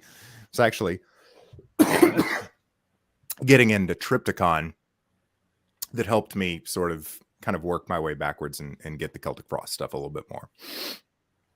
But like, I love H.R. Giger, and I'm not going to pass up owning an artifact that has this. So, you know, but they're great live. I'm sure they will be. I mean, like, that's, again, you know, like I've always felt like maybe I just hadn't found my stride with Warrior, you know, and like, because again, I never like disliked it. It just I never understood what was like, why everybody loved it so much more than I did. You know, like, I was like, okay, this is good. even like with Triptychon, like I dig some of that stuff. I mean, I think it's good. I just start to think maybe this just isn't for me, or I just feel like I'm not getting what everybody else is getting. You know what I mean? And that's okay. I mean, like that happens with bands. So I don't know if that's just going to be the case forever, or one day I will come around. I'm kind of hoping that I'm really going to use this experience to really, watch this band and see what it does for me. Am I right in thinking that Triptychon is going to play Celtic Frost and not play Triptychon? No, I think they're just doing Triptychon, and then they're doing the Triumph of Death stuff. Because the Triumph of Death stuff is Hellhammer. Hellhammer. That's Hellhammer. That's right. Yeah. I thought Triptychon had been doing shows where they were mainly playing Celtic Frost songs. Oh, I don't know. Did I dream that? Yeah, I mean, if that's the case, holy shit. I could be wrong. You may very well may not be wrong. Does anyone in the comments have any input on this? Monotheist, man, I love that last Celtic Frost album. It's like so punishingly brutal in every way. Yeah.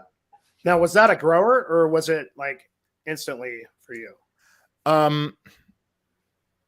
Yeah, I would say, yeah, that's interesting, because I think when I was saying I had to start with Triptychon, I think it was really Monotheist, because in a lot of ways Monotheist reads a lot like the two Triptychon albums, as compared to, like, I mean, if you play it next to, Into the Pandemonium, I think it has a lot more in terms of just how it sounds in common with the Triptychon records.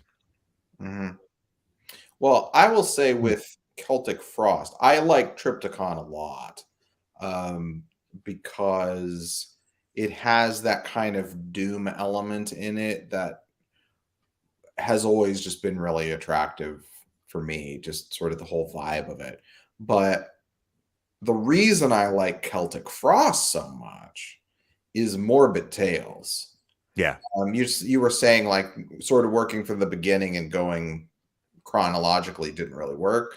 But for me, Morbid Tales, I mean, it's a very clear realization of what he was trying to do with Hellhammer for me. Mm-hmm. And coming at that album as someone who has been pretty consistently obsessed with Motorhead since they saw that episode of The Young Ones where Motorhead plays like back in the 80s.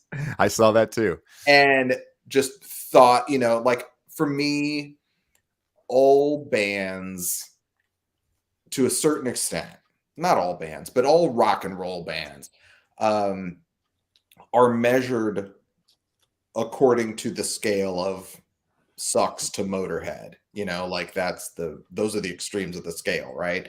And for me, the first Celtic Frost album and Hellhammer, to a large extent, is Motorhead worship. Mm-hmm. And if you listen to Morbid Tales after having listened to a few Motorhead albums, it'll be like, oh yeah, okay, this is Motorhead worship and Venom worship taken to a new level. Yeah. And I really don't mind when I can hear the influence, as long as it's not just a copy. And I feel like you can hear what's inspiring him in that album, but you can also hear what he does with it. And he does some interesting things. So, to me, Morbid Tales is like the king shit, because it's like building on that Motorhead Venom legacy in a super cool way for me. Like I as soon as I heard that record, I was like, this is the stuff.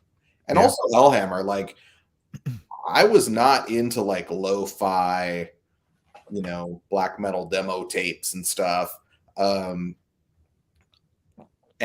when I heard that Hellhammer stuff, I was sold, like, day one, note one. It just spoke to me in some kind of way, and I don't know why, honestly.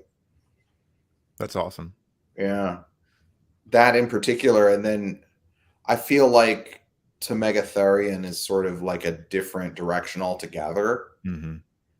That, evolves in its own interesting way, and then he kind of goes back to this more kind of massively heavy place for monotheist, and then that's what becomes Triptykon. And that, I think, that journey, that musical journey that Tom G. Warrior takes across these albums and across these bands, to me is super. I mean, it's like relatable and interesting,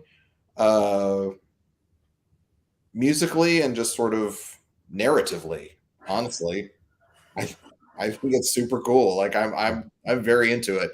Like I'm looking at a hardcover of Only Death Is Real, the that book that came out. Yeah. Right now. And I have all these records, and I have the Hellhammer, CD box set that I bought, well, probably 20 years ago now or something. I don't remember when it came out, but yeah, I'm super into this stuff. I'm really looking forward to Triptykon, and I'm absolutely over the moon about Triumph of Death.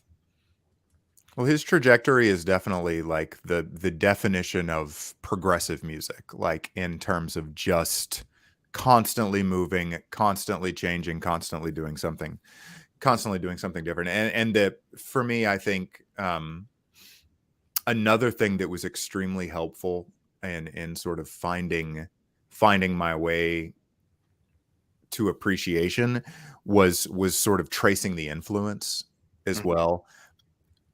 Working my way back from Napalm Death to Celtic Frost was super huge, because they're one of the biggest influences on Napalm Death.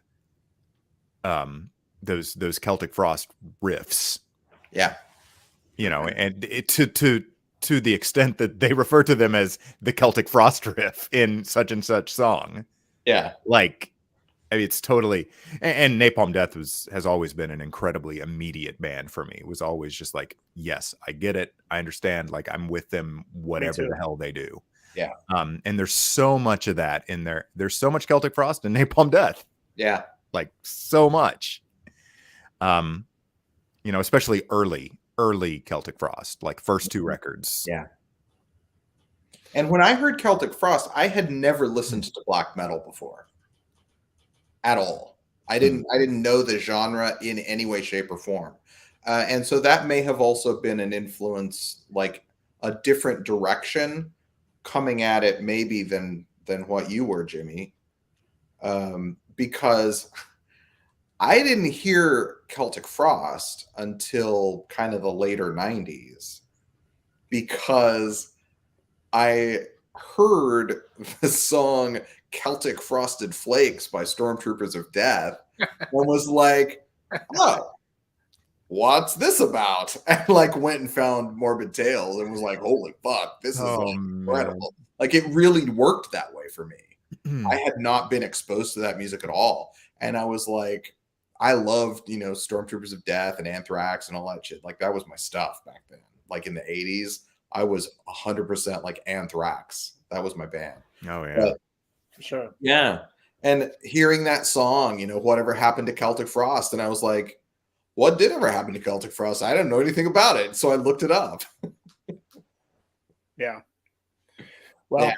I'm going to go back through because, I feel it a duty for sure. Because even if they're going to stick to the Triptykon stuff, which, again, I listened to the last Triptykon. I liked it. I just I feel like I'm missing out on something, though, that maybe like if I understood the early stuff, the early Frost stuff, maybe it would make more sense to me or something, but, you get to a point with stuff like, classic records that are, revered, that you got to get to a point to where do you stand with it, and I'm still kind of like, kind of undecided, I guess, it just hasn't done it, but we'll see.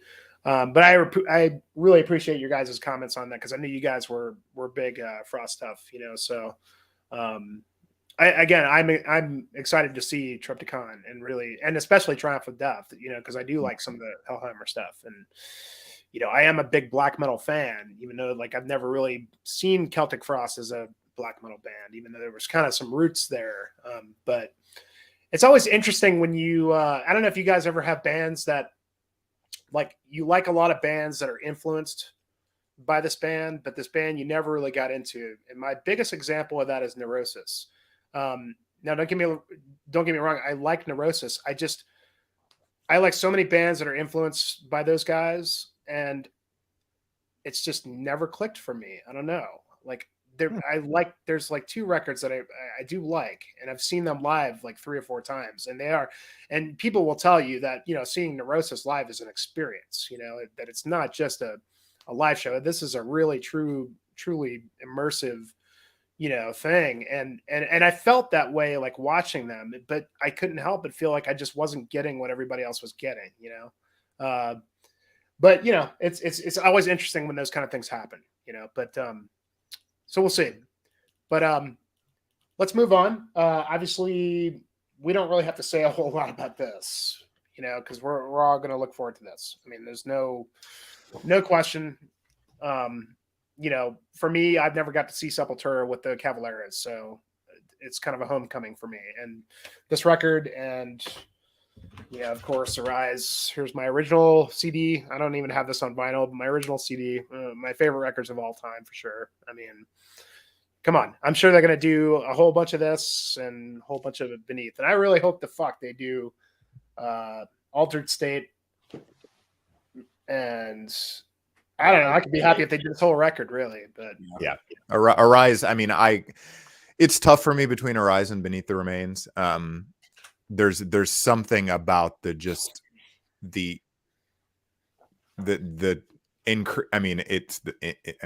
the increased technicality of Arise to some extent is again, it's my shit, but like then the immediacy of like Inner Self and some of those tunes on Beneath the Remains, and stripped down production, like it's all great, and it's going to be super killer. Like I'm very excited, having just seen Sepultura led by Derek Green play some of these same songs. Like, so actually I really think they only played Arise off of those 2 records, right?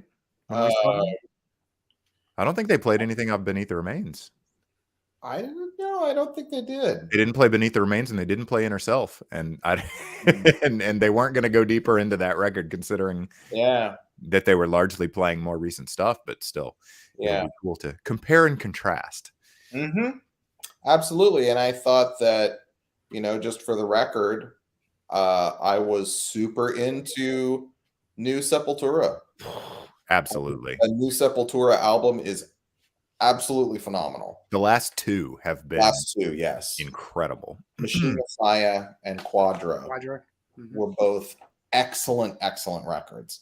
And I think that people who are stuck in the Max era of Sepultura are missing out.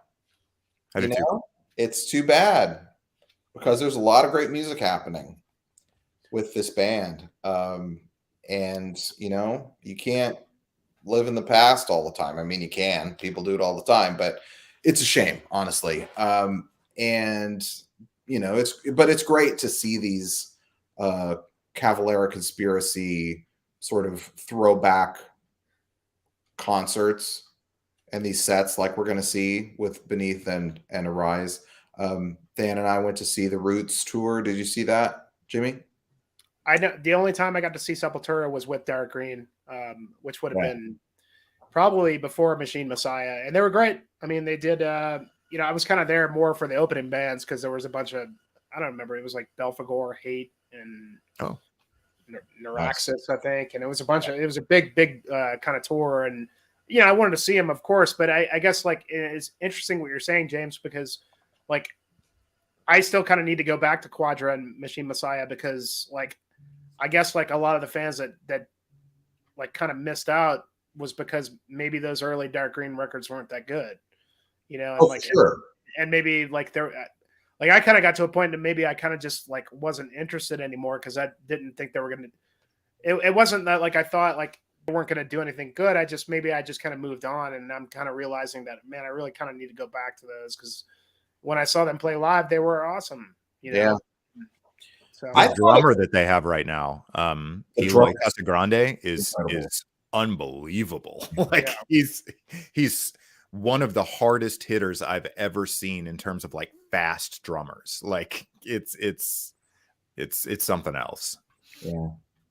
And when I said we saw Roots, I meant the Cavalera Conspiracy doing Roots. Oh, yeah, I didn't even get to see that. I mean, that's why I'm so excited because the only time I saw Max Cavalera was with Soulfly. Yeah. When he first did, that was the first time I saw Neurosis. It was Soulfly and Neurosis.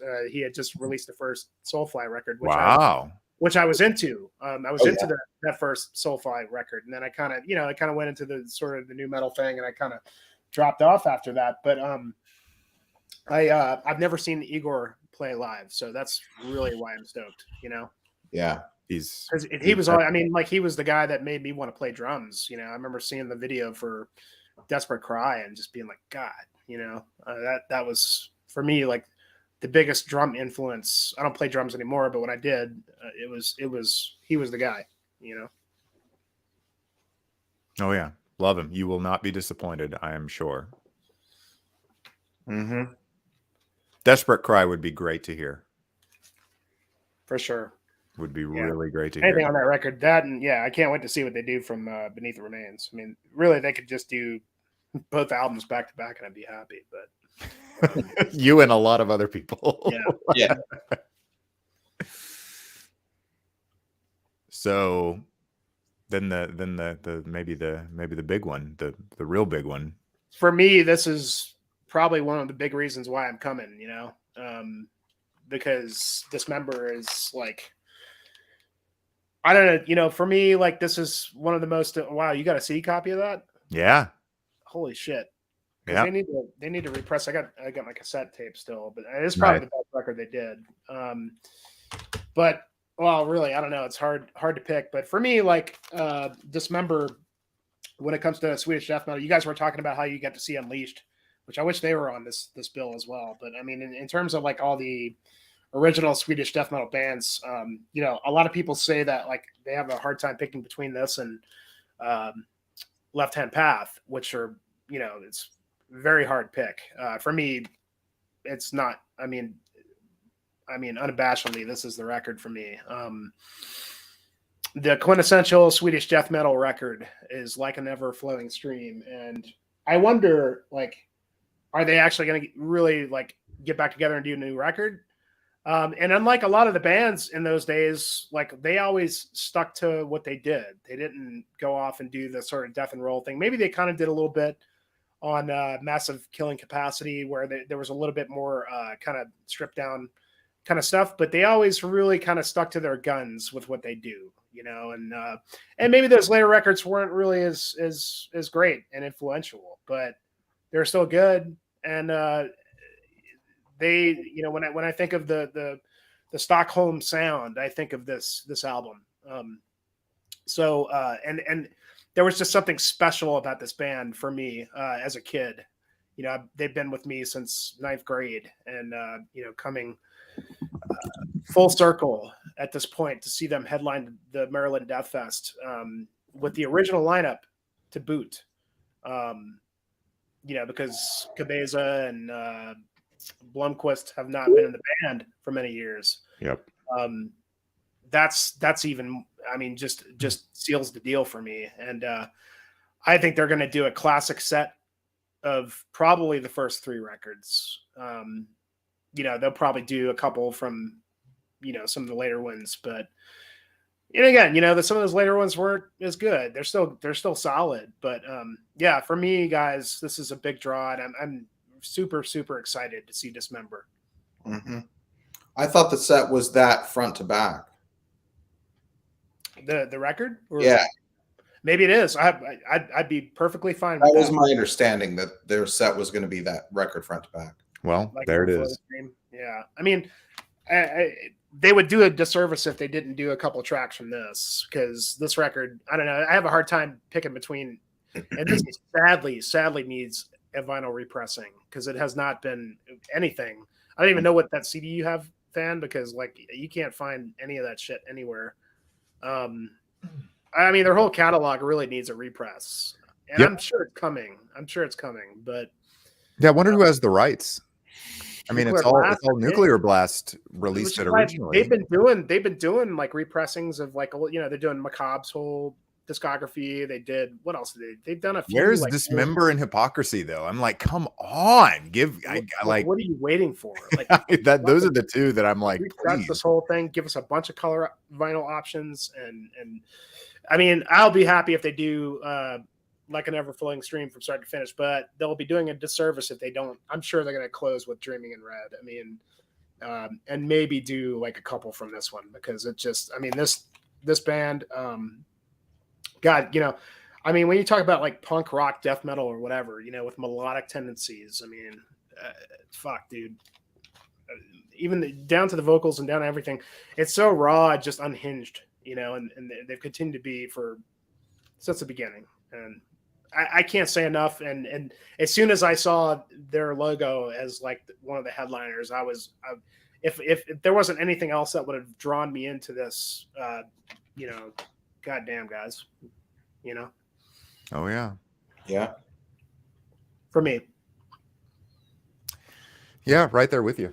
I'm super stoked. Yeah, it was. I think Dismember and Hypocrisy being on the bill were like such huge ones for me. Like, because, you know, starting to listen to death metal when I started to listen to death metal, and like one of my gateways was like this Nuclear Blast VHS with a bunch of like promo videos and stuff from like, you know, there were things from like from like 90, 92, 93, like in there, and the, you know, Dismember and Hypocrisy were like front and center there.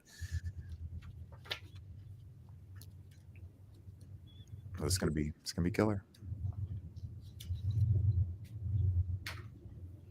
So are we to Sunday? Yeah, looks like it. We already went over the later stuff, I think. And how we are feeling at this point in our evening is a microcosm of how we will be feeling actually going, especially if I do as I plan and get up and go to my church job Sunday morning. Yeah, you're fucking insane. that's a good way to balance. You know, you got to get the devil out a little bit. It's gonna do nothing of the sort. Yeah. It hasn't worked yet. It's not gonna work then. Yeah.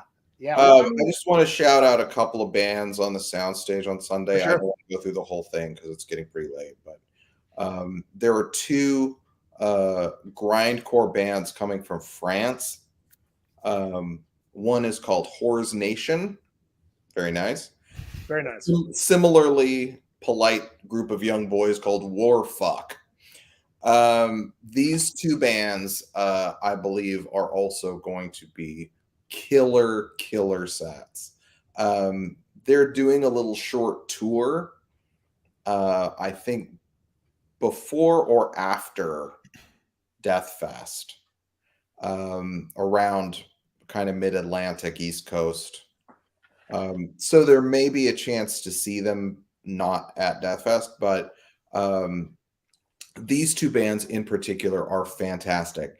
And the interesting thing is that they're both French, obviously, like I said, but you get two slightly different kinds of grindcore between the two bands. Whores Nation is a very kind of death metal. There's a death metal influence in the grindcore.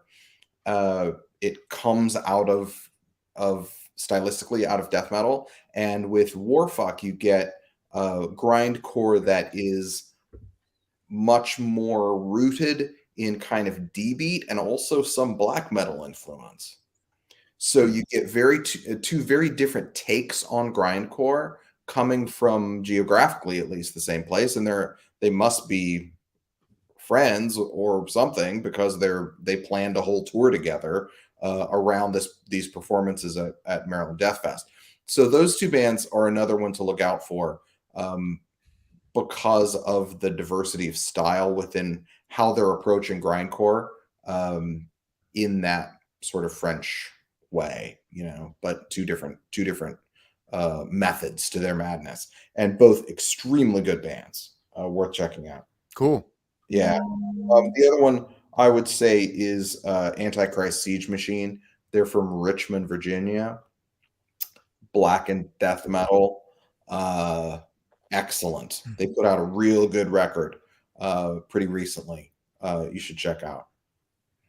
So yeah, those three bands I would say were the ones on Sunday that I want to highlight. I see the Cephalic Carnage is closing out the night. Holy shit. Yeah. Love those guys. Denver's own. They're really good. I've seen Birdflesh too. They're pretty excellent. Yeah. But yeah, Horrors Nation and Warfuck I thought were probably bands that most people didn't know. So I wanted to say something about that. Yeah. That's cool.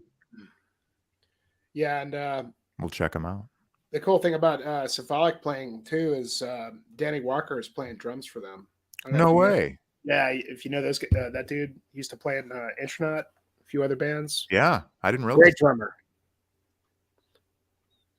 Killer. That's a tall order, filling in for John Merriman. Yeah, I don't think. Sorry, I don't think Merriman's been in the band for a while. I don't know. Maybe he. Well, they haven't recorded in a while. Yeah, I think he's been out. I see that dude walking around every now and then. Well, it's been a few years, but when I used to work downtown in Denver, I'd see him downtown all the time. I think he was working as I don't want to speak, but misspeak. But I think he was working at a hotel around there somewhere. But I'd see him walking around every now and then. That dude was like the quintessential scientific, grinder. He'd be like blasting and he'd like push his glasses up and man, so killer. I love that band. Great band. Yeah. They're trying to keep it going. They used to be like the local heroes in Denver. And now Denver has a whole new scene of new cats. And such a great scene. Such a strong scene there now, man. But yeah, I mean, Antichrist Siege Machine, yeah. Well, I know it's getting late for you guys, and so why don't we just real quick kind of run down, why don't we just go round table and we'll say what we're looking forward to for Sunday. I'll start. I'd like to see the Ramshead show. I mean, Sacramento would be really cool. Dark Fortress. Oh, I'd love to see Dark Fortress. That whole lineup would be really cool if we can maybe somehow swing that. We'll see. Sacramento always kind of struck me as sort of, second-rate Dissection, but they're still good. And yeah, I mean, they're another band that reformed for this. I don't know if they reformed for this particular moment, but they don't have anything new. They're just coming to play the show. Yeah, for me, Sunday, Nocturnus AD for sure. I can't wait for that. Even though I felt like the new one kind of is sort of just trying to do the key again. It's good. I like it. It just makes me want to listen to the key a lot more. But don't get me wrong, it is a good record. I wonder. I'm curious to see what they're going to be like. But great band. I really want to see them. Divine Eve, Nunslaughter. I don't really know. Blood Incantation, of course.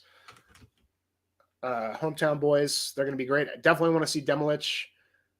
Destruction, I definitely want to see. I don't really know their stuff very well. I'm going to correct that. I plan on going through their whole discography in preparation for this because I just unfortunately kind of missed out on that band for whatever reason. Immolation, I've seen quite a few times, but I'm stoked to see them as always because they rule. And the new record rules. I love it. I don't like it quite as much as the last one, but it's a fucking great record still. The production is amazing. I mean, they just are unstoppable, this band. Classic band. So good live. Yeah, always great live. Can't wait. Triumph of Death, for sure. Can't wait to see that. Waiting. I'm just interested to see how they're how they're gonna it's just interesting that they're doing that, because that's just like all they have is really like demo stuff, and I don't know, it's just cool. It'll be neat.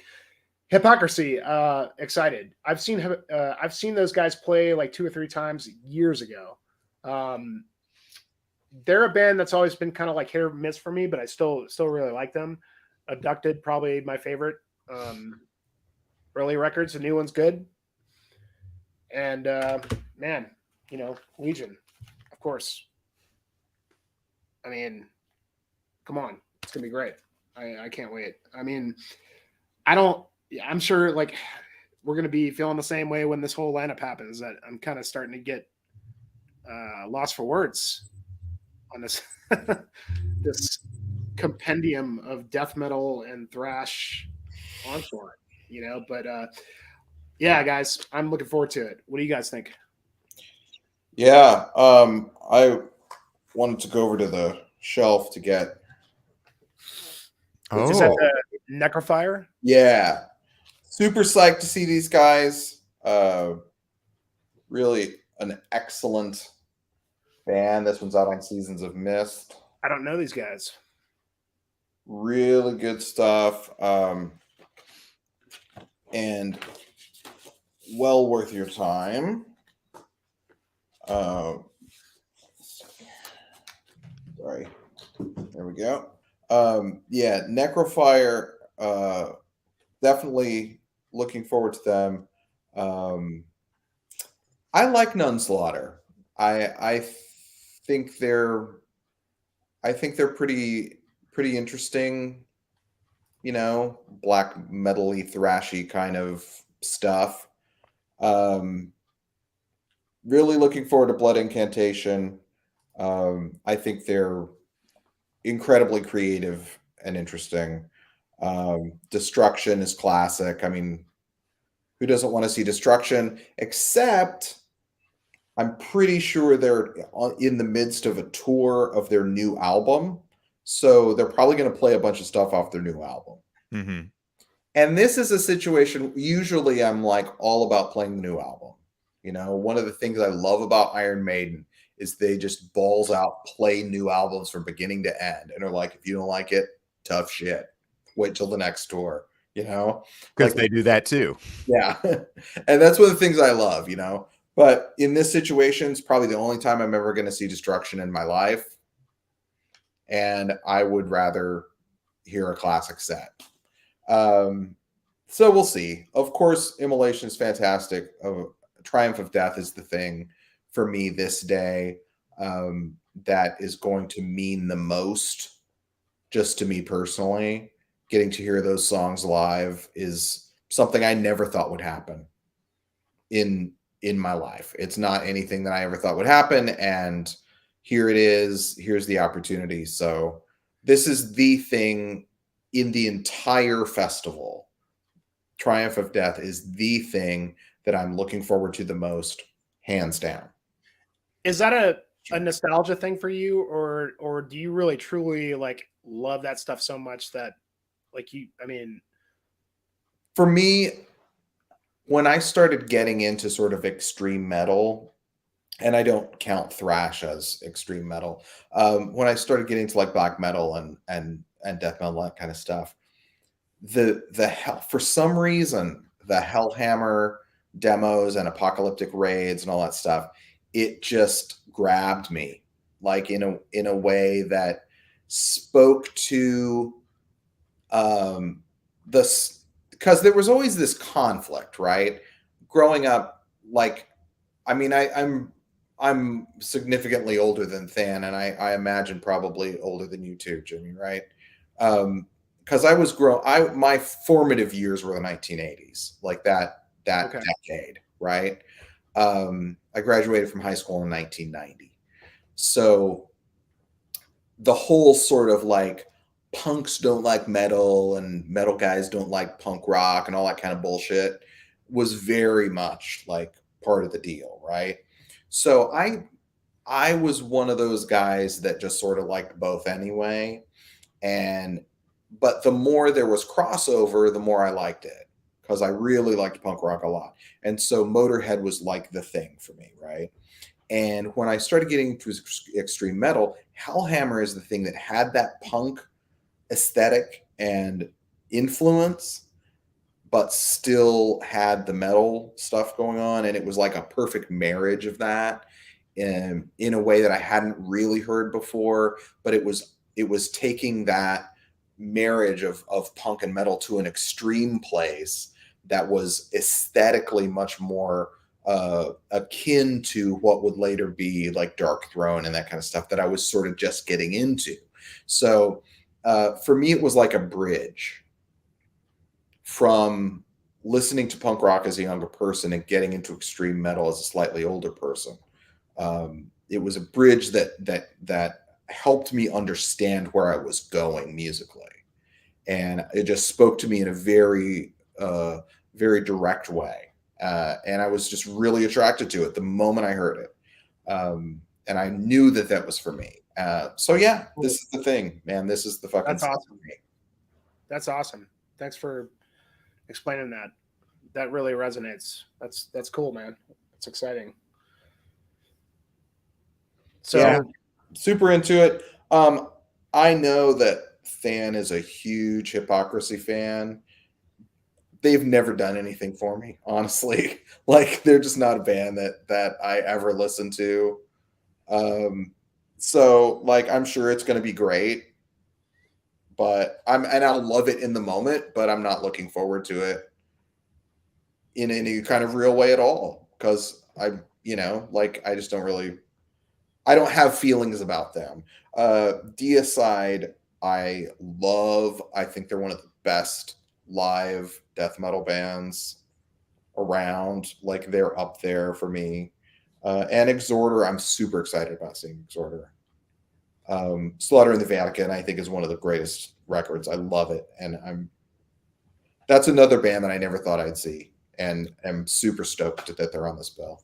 Yeah, it's kind of like, for me, again, growing up in New Orleans, Exhorder was one of the hometown heroes, Yeah. and we used to see them play all the time, with the classic, Vinny's not in the band anymore. It's just Kyle and, a bunch. It's kind of like Atheist, Kyle's just, it's just him, and I'm sure they're going to be great. I liked the new record they finally got to release after fucking 25 years, whatever it was. I thought it was good, especially that last track, man. That last track on that More Than the Southern Skies was really great.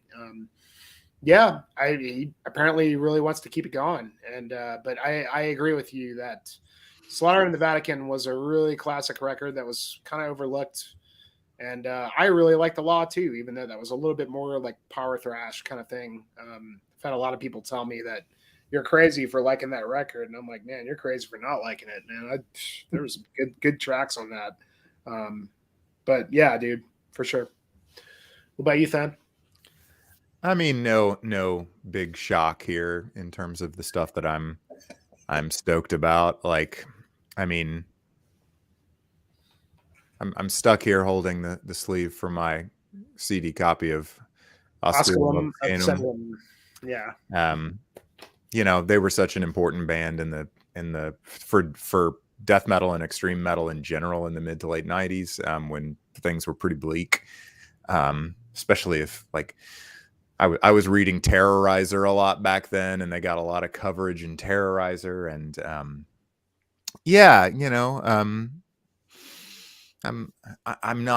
I wasn't absolutely blown away by the new record or even the record before that. I don't know that I've been super stoked with anything that they've done since the early 2000s. But I've never seen them before. And, Peter's such a important personality in terms of not just as a musician, but as a producer. Yeah. I'm just super stoked to see him in person. Man, if you look at some of the production credits that he has, like some of the classic records that he's produced, I mean, it's give me a break, insane, dude. What would you say is your favorite Hypocrisy record? God, it's probably the one that resonates with me the most is this one, just because, like, it's kind of like, it's like it gets me in the same way that sinister diabolical summoning gives me, and it's not just because they both have Wes Ben Scotter cover art, but I'm sure that has something to do with it. Yeah, it's just like it's like super dark kind of necro melodic Swedish death metal. Like it's I dig it, but I dig their progression because they really, like, in terms of the sound of that band over like a 10-year period, changed a lot, and the kind of music they were writing too. Yeah, between this and even, you know, Roswell, you know, it's like such a huge jump. Abducted. That Yeah. one is so killer. It's just great. like fucking doom metal almost, you know. It's great. So good. Yeah. Yeah. So I'm really stoked about Hypocrisy. I mean, I would be like, I mean, it's hard. It would be probably the only thing that would keep me from saying that hearing this in its entirety was not, you know, the number one highlight for me would be the fact that, you know, I've seen Deicide play in the last year, but it's the fact that I saw them play in the last year and was completely blown away by what an incredible live performance they're putting on right now, especially with Kevin doing backup vocals, really strong backup vocals that really like make their live sounds resemble the record, at least the vocal performance that you hear on the record, because they have two people doing those layered vocals. I know Chris is not playing lead. They have a new lead player. Yeah. But for me, it was really the interplay between, I mean, obviously hearing Steve play drums, but the interplay vocally between Glenn and Kevin, and knowing how important that is on Legion for sure. Like the high pitched screams and all of that. Like I'm stoked to hear some of these songs because they've really only played like Dead But Dreaming and Tri-Fiction live for years. So that's going to be super cool. I'm a thrasher, so, you know, they're not going to play anything off of this record because the shit on this record is too crazy, and that's not what they're playing anymore. But, you know, it'll be cool to see them. They might not, what they play might not blow me away, but hey, it's another name to scratch off the list of the classic thrash bands. So that's going to be super cool. You know, I don't have any of the Hellhammer stuff, but this is as close as I got. And you know, they may play something off of here, maybe. I don't know. Or something that ended up on that record. But that'll be great. Nocturnus. I pulled Threshold. Oh wow, you got that on vinyl. Nice. Yeah. They did like a really limited repress a few years back, and I was able to snag one. You know, cool. Speaking of that record, Radical Research did a episode on that record. Yeah. That, you know, and because a lot of people wrote that record off. Anytime those guys do an episode, it's worth listening to because they'll take you back to it and realize, wow, maybe they're right. Yeah, I always listen to new stuff of theirs like within 48 hours of them putting it out. Like it's one of my quickest, like, yeah, I always appreciate what they have to say about things because they're concise. It's like it's always like 75 minutes or less typically. Really super focused, and they're both really knowledgeable dudes. I love that podcast. I've listened to every single episode for sure. And then I think finally, I'm not skipping. I've seen Demolich before, and they'll be great. It still seems like an embarrassment of riches for me to be like, oh, I've seen them before, even though, you know, it's like, wow, it's a pretty big deal. Immolation, obviously one of the greatest, but seen them a bunch of times, and I'm sure they will be absolutely great. But this is huge for me. Because I have not seen them yet. And you haven't seen them yet? Okay. No, I have not seen them yet. They're great live. Have you seen them, James? I have not. No. Oh man, you're in for a treat. They're great live. Yeah. Just, I mean, one of the most significant death metal bands new death metal bands, you know, around. And, you know, the role that these guys play in that scene is so central, and it's such an important scene in terms of new extreme metal coming out. So I'm stoked to see them live. It's gonna be killer. I'm glad to be experiencing all this with you guys too. It'll be fun for the three of us to hang out. It'll be good. I feel like you guys got to hang out together at my wedding, and I was off gallivanting, you know, / being stressed as fuck, and then ultimately incredibly relieved. Yeah. Oh, I know how it is. I mean, it was a lot of fun, man. It was cool, just to, you know, meet James and kind of like make a connection, and it was a lot of fun, dude. The whole thing, you know. And guys, we did it. Holy shit! You know, I was thinking it might take like a part 2 to get through this whole lineup, you know. But there's obviously a lot more we could have talked about. But I really want to thank you guys for coming on here and you know, doing this. And I think that this was like a great prep. And again, you know, like you guys are the veterans, I'm the rookie here, and I'm really excited to come out there and kick it with you guys. And this is going to be like a memory for a lifetime for me, for sure. And yeah, I really appreciate you guys doing this. Yeah, it was fun, man. Absolute pleasure. Yeah, for sure. Yeah, and it's gonna be killer. Like, I've really been looking forward to going to another one of these. This will be my first one as a resident of the Northeast. I was always in Texas before, so this will be cool and more immediate. And I go to see more shows in Baltimore than I do in Philly, you know, at this point. So it'll seem very much like home, doing that annoying ass drive down 95. For sure. And I'm sure there's, you know, more details to work out. Like, you know, do we need to get a roach coach one night, or, you know, like, do we need to just crash wherever? I mean, I can usually just crash wherever. So we'll see how it goes. I mean, whatever you guys like, anything, I will definitely contribute to whatever, you know, parking, food, anything you guys need to do, you know. Yeah, there might be some strategizing about parking to be done, but we can figure that out. Yeah, it's easy enough to do. Yeah, it's not, everything is still fairly close. Like, even with walking, I think you can do the walk from Edison to the downtown or to the port the venues in 20. So, you know. Yeah, it's just a little under a mile, I think. Yeah. Cool. Well, you know, maybe when it's all said and done, we'll come back, do another stream and do a recap or something, you know. You guys are down for it, you know. I've kind of been doing this like live stream thing to kind of just keep my channel like going. And I mean, this was like the perfect, you know, subject to do it. But you know, it's just a lot of fun. Just ever since like the pandemic hit, you know, like, and we had to like stay remote and talk to people. To me, it's been a really great way to just keep in touch and just kind of have good conversation. And you know, for sure.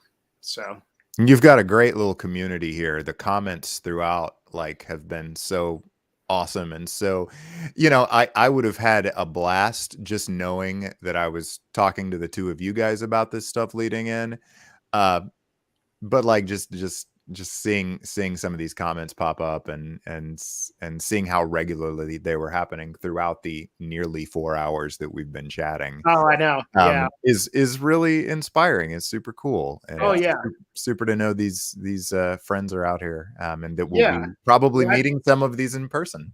Yeah, I think you guys brought some of these guys, you know, but yeah, for sure there's going to be a bunch of these guys are going to be out there. So it'll be cool. And they'll have seen this, and this will stay up if anybody missed it. But I think we were up to like 12 viewers at one point. So that's pretty good for me. You know, I mean, like, I don't have a huge reach, and that's fine. You know, that's the whole point of this, is just to collaborate and just have fun. And again, guys, 4 hours. Wow. That's not too bad. We got through the whole thing. So we probably could have be fun for a follow-up.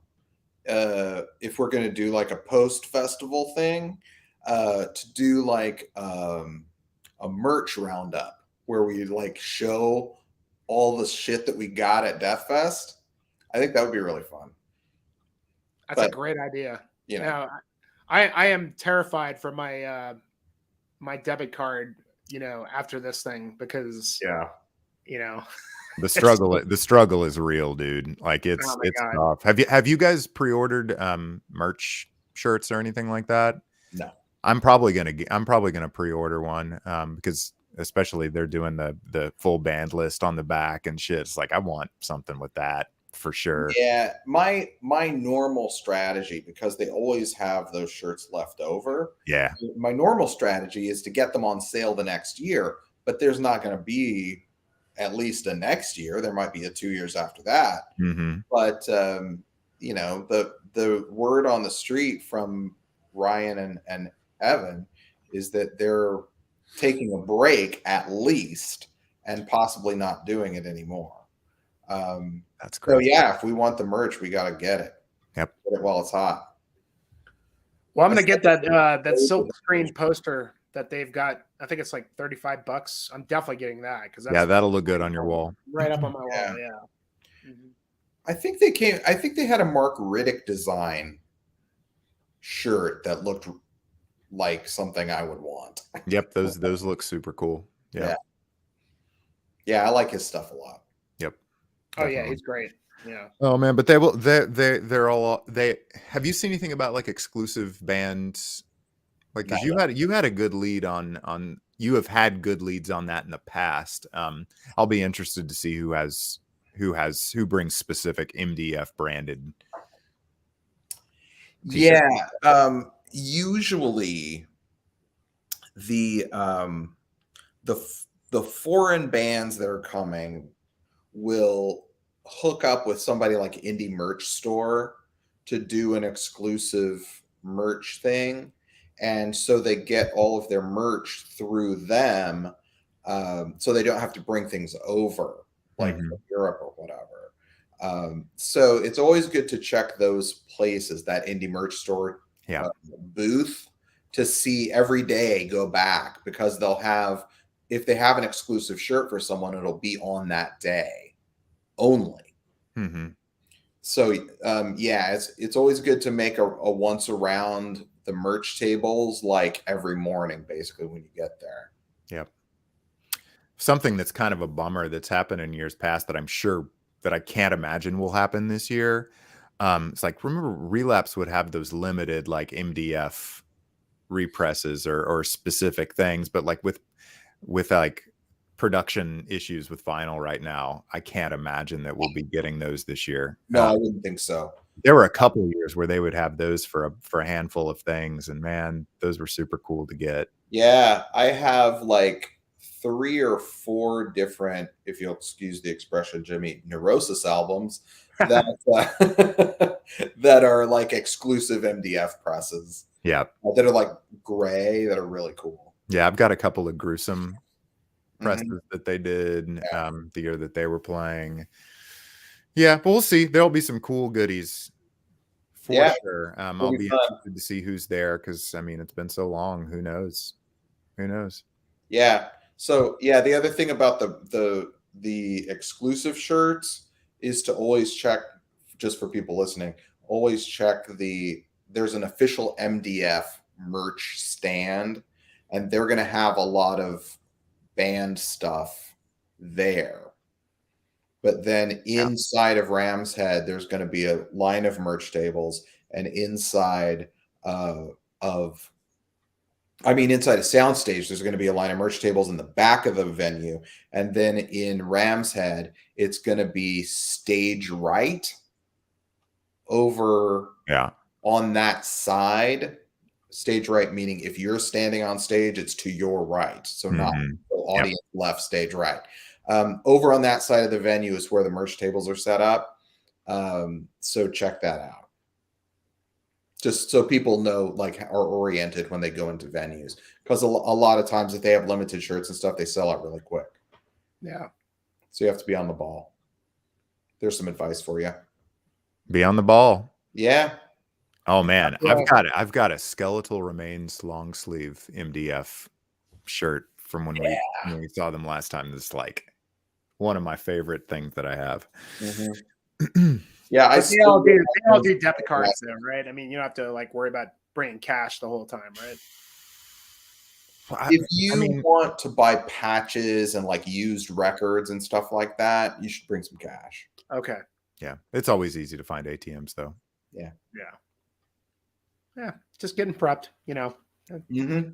Just it'll make it easier. It's bring a couple $100. Bring about $500 of cash. Whatever. Yeah, why not? That's gonna go. It'll be You fine. only live once, man. Right. As long as it's easy to fly off with, you know, or I might just have Thann have to, ship it to me if it's too much shit.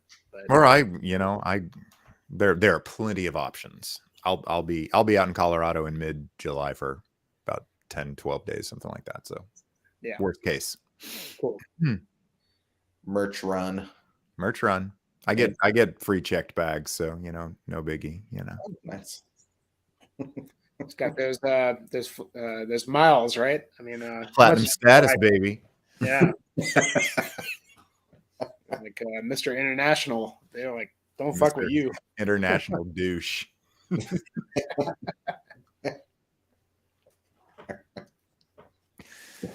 All right.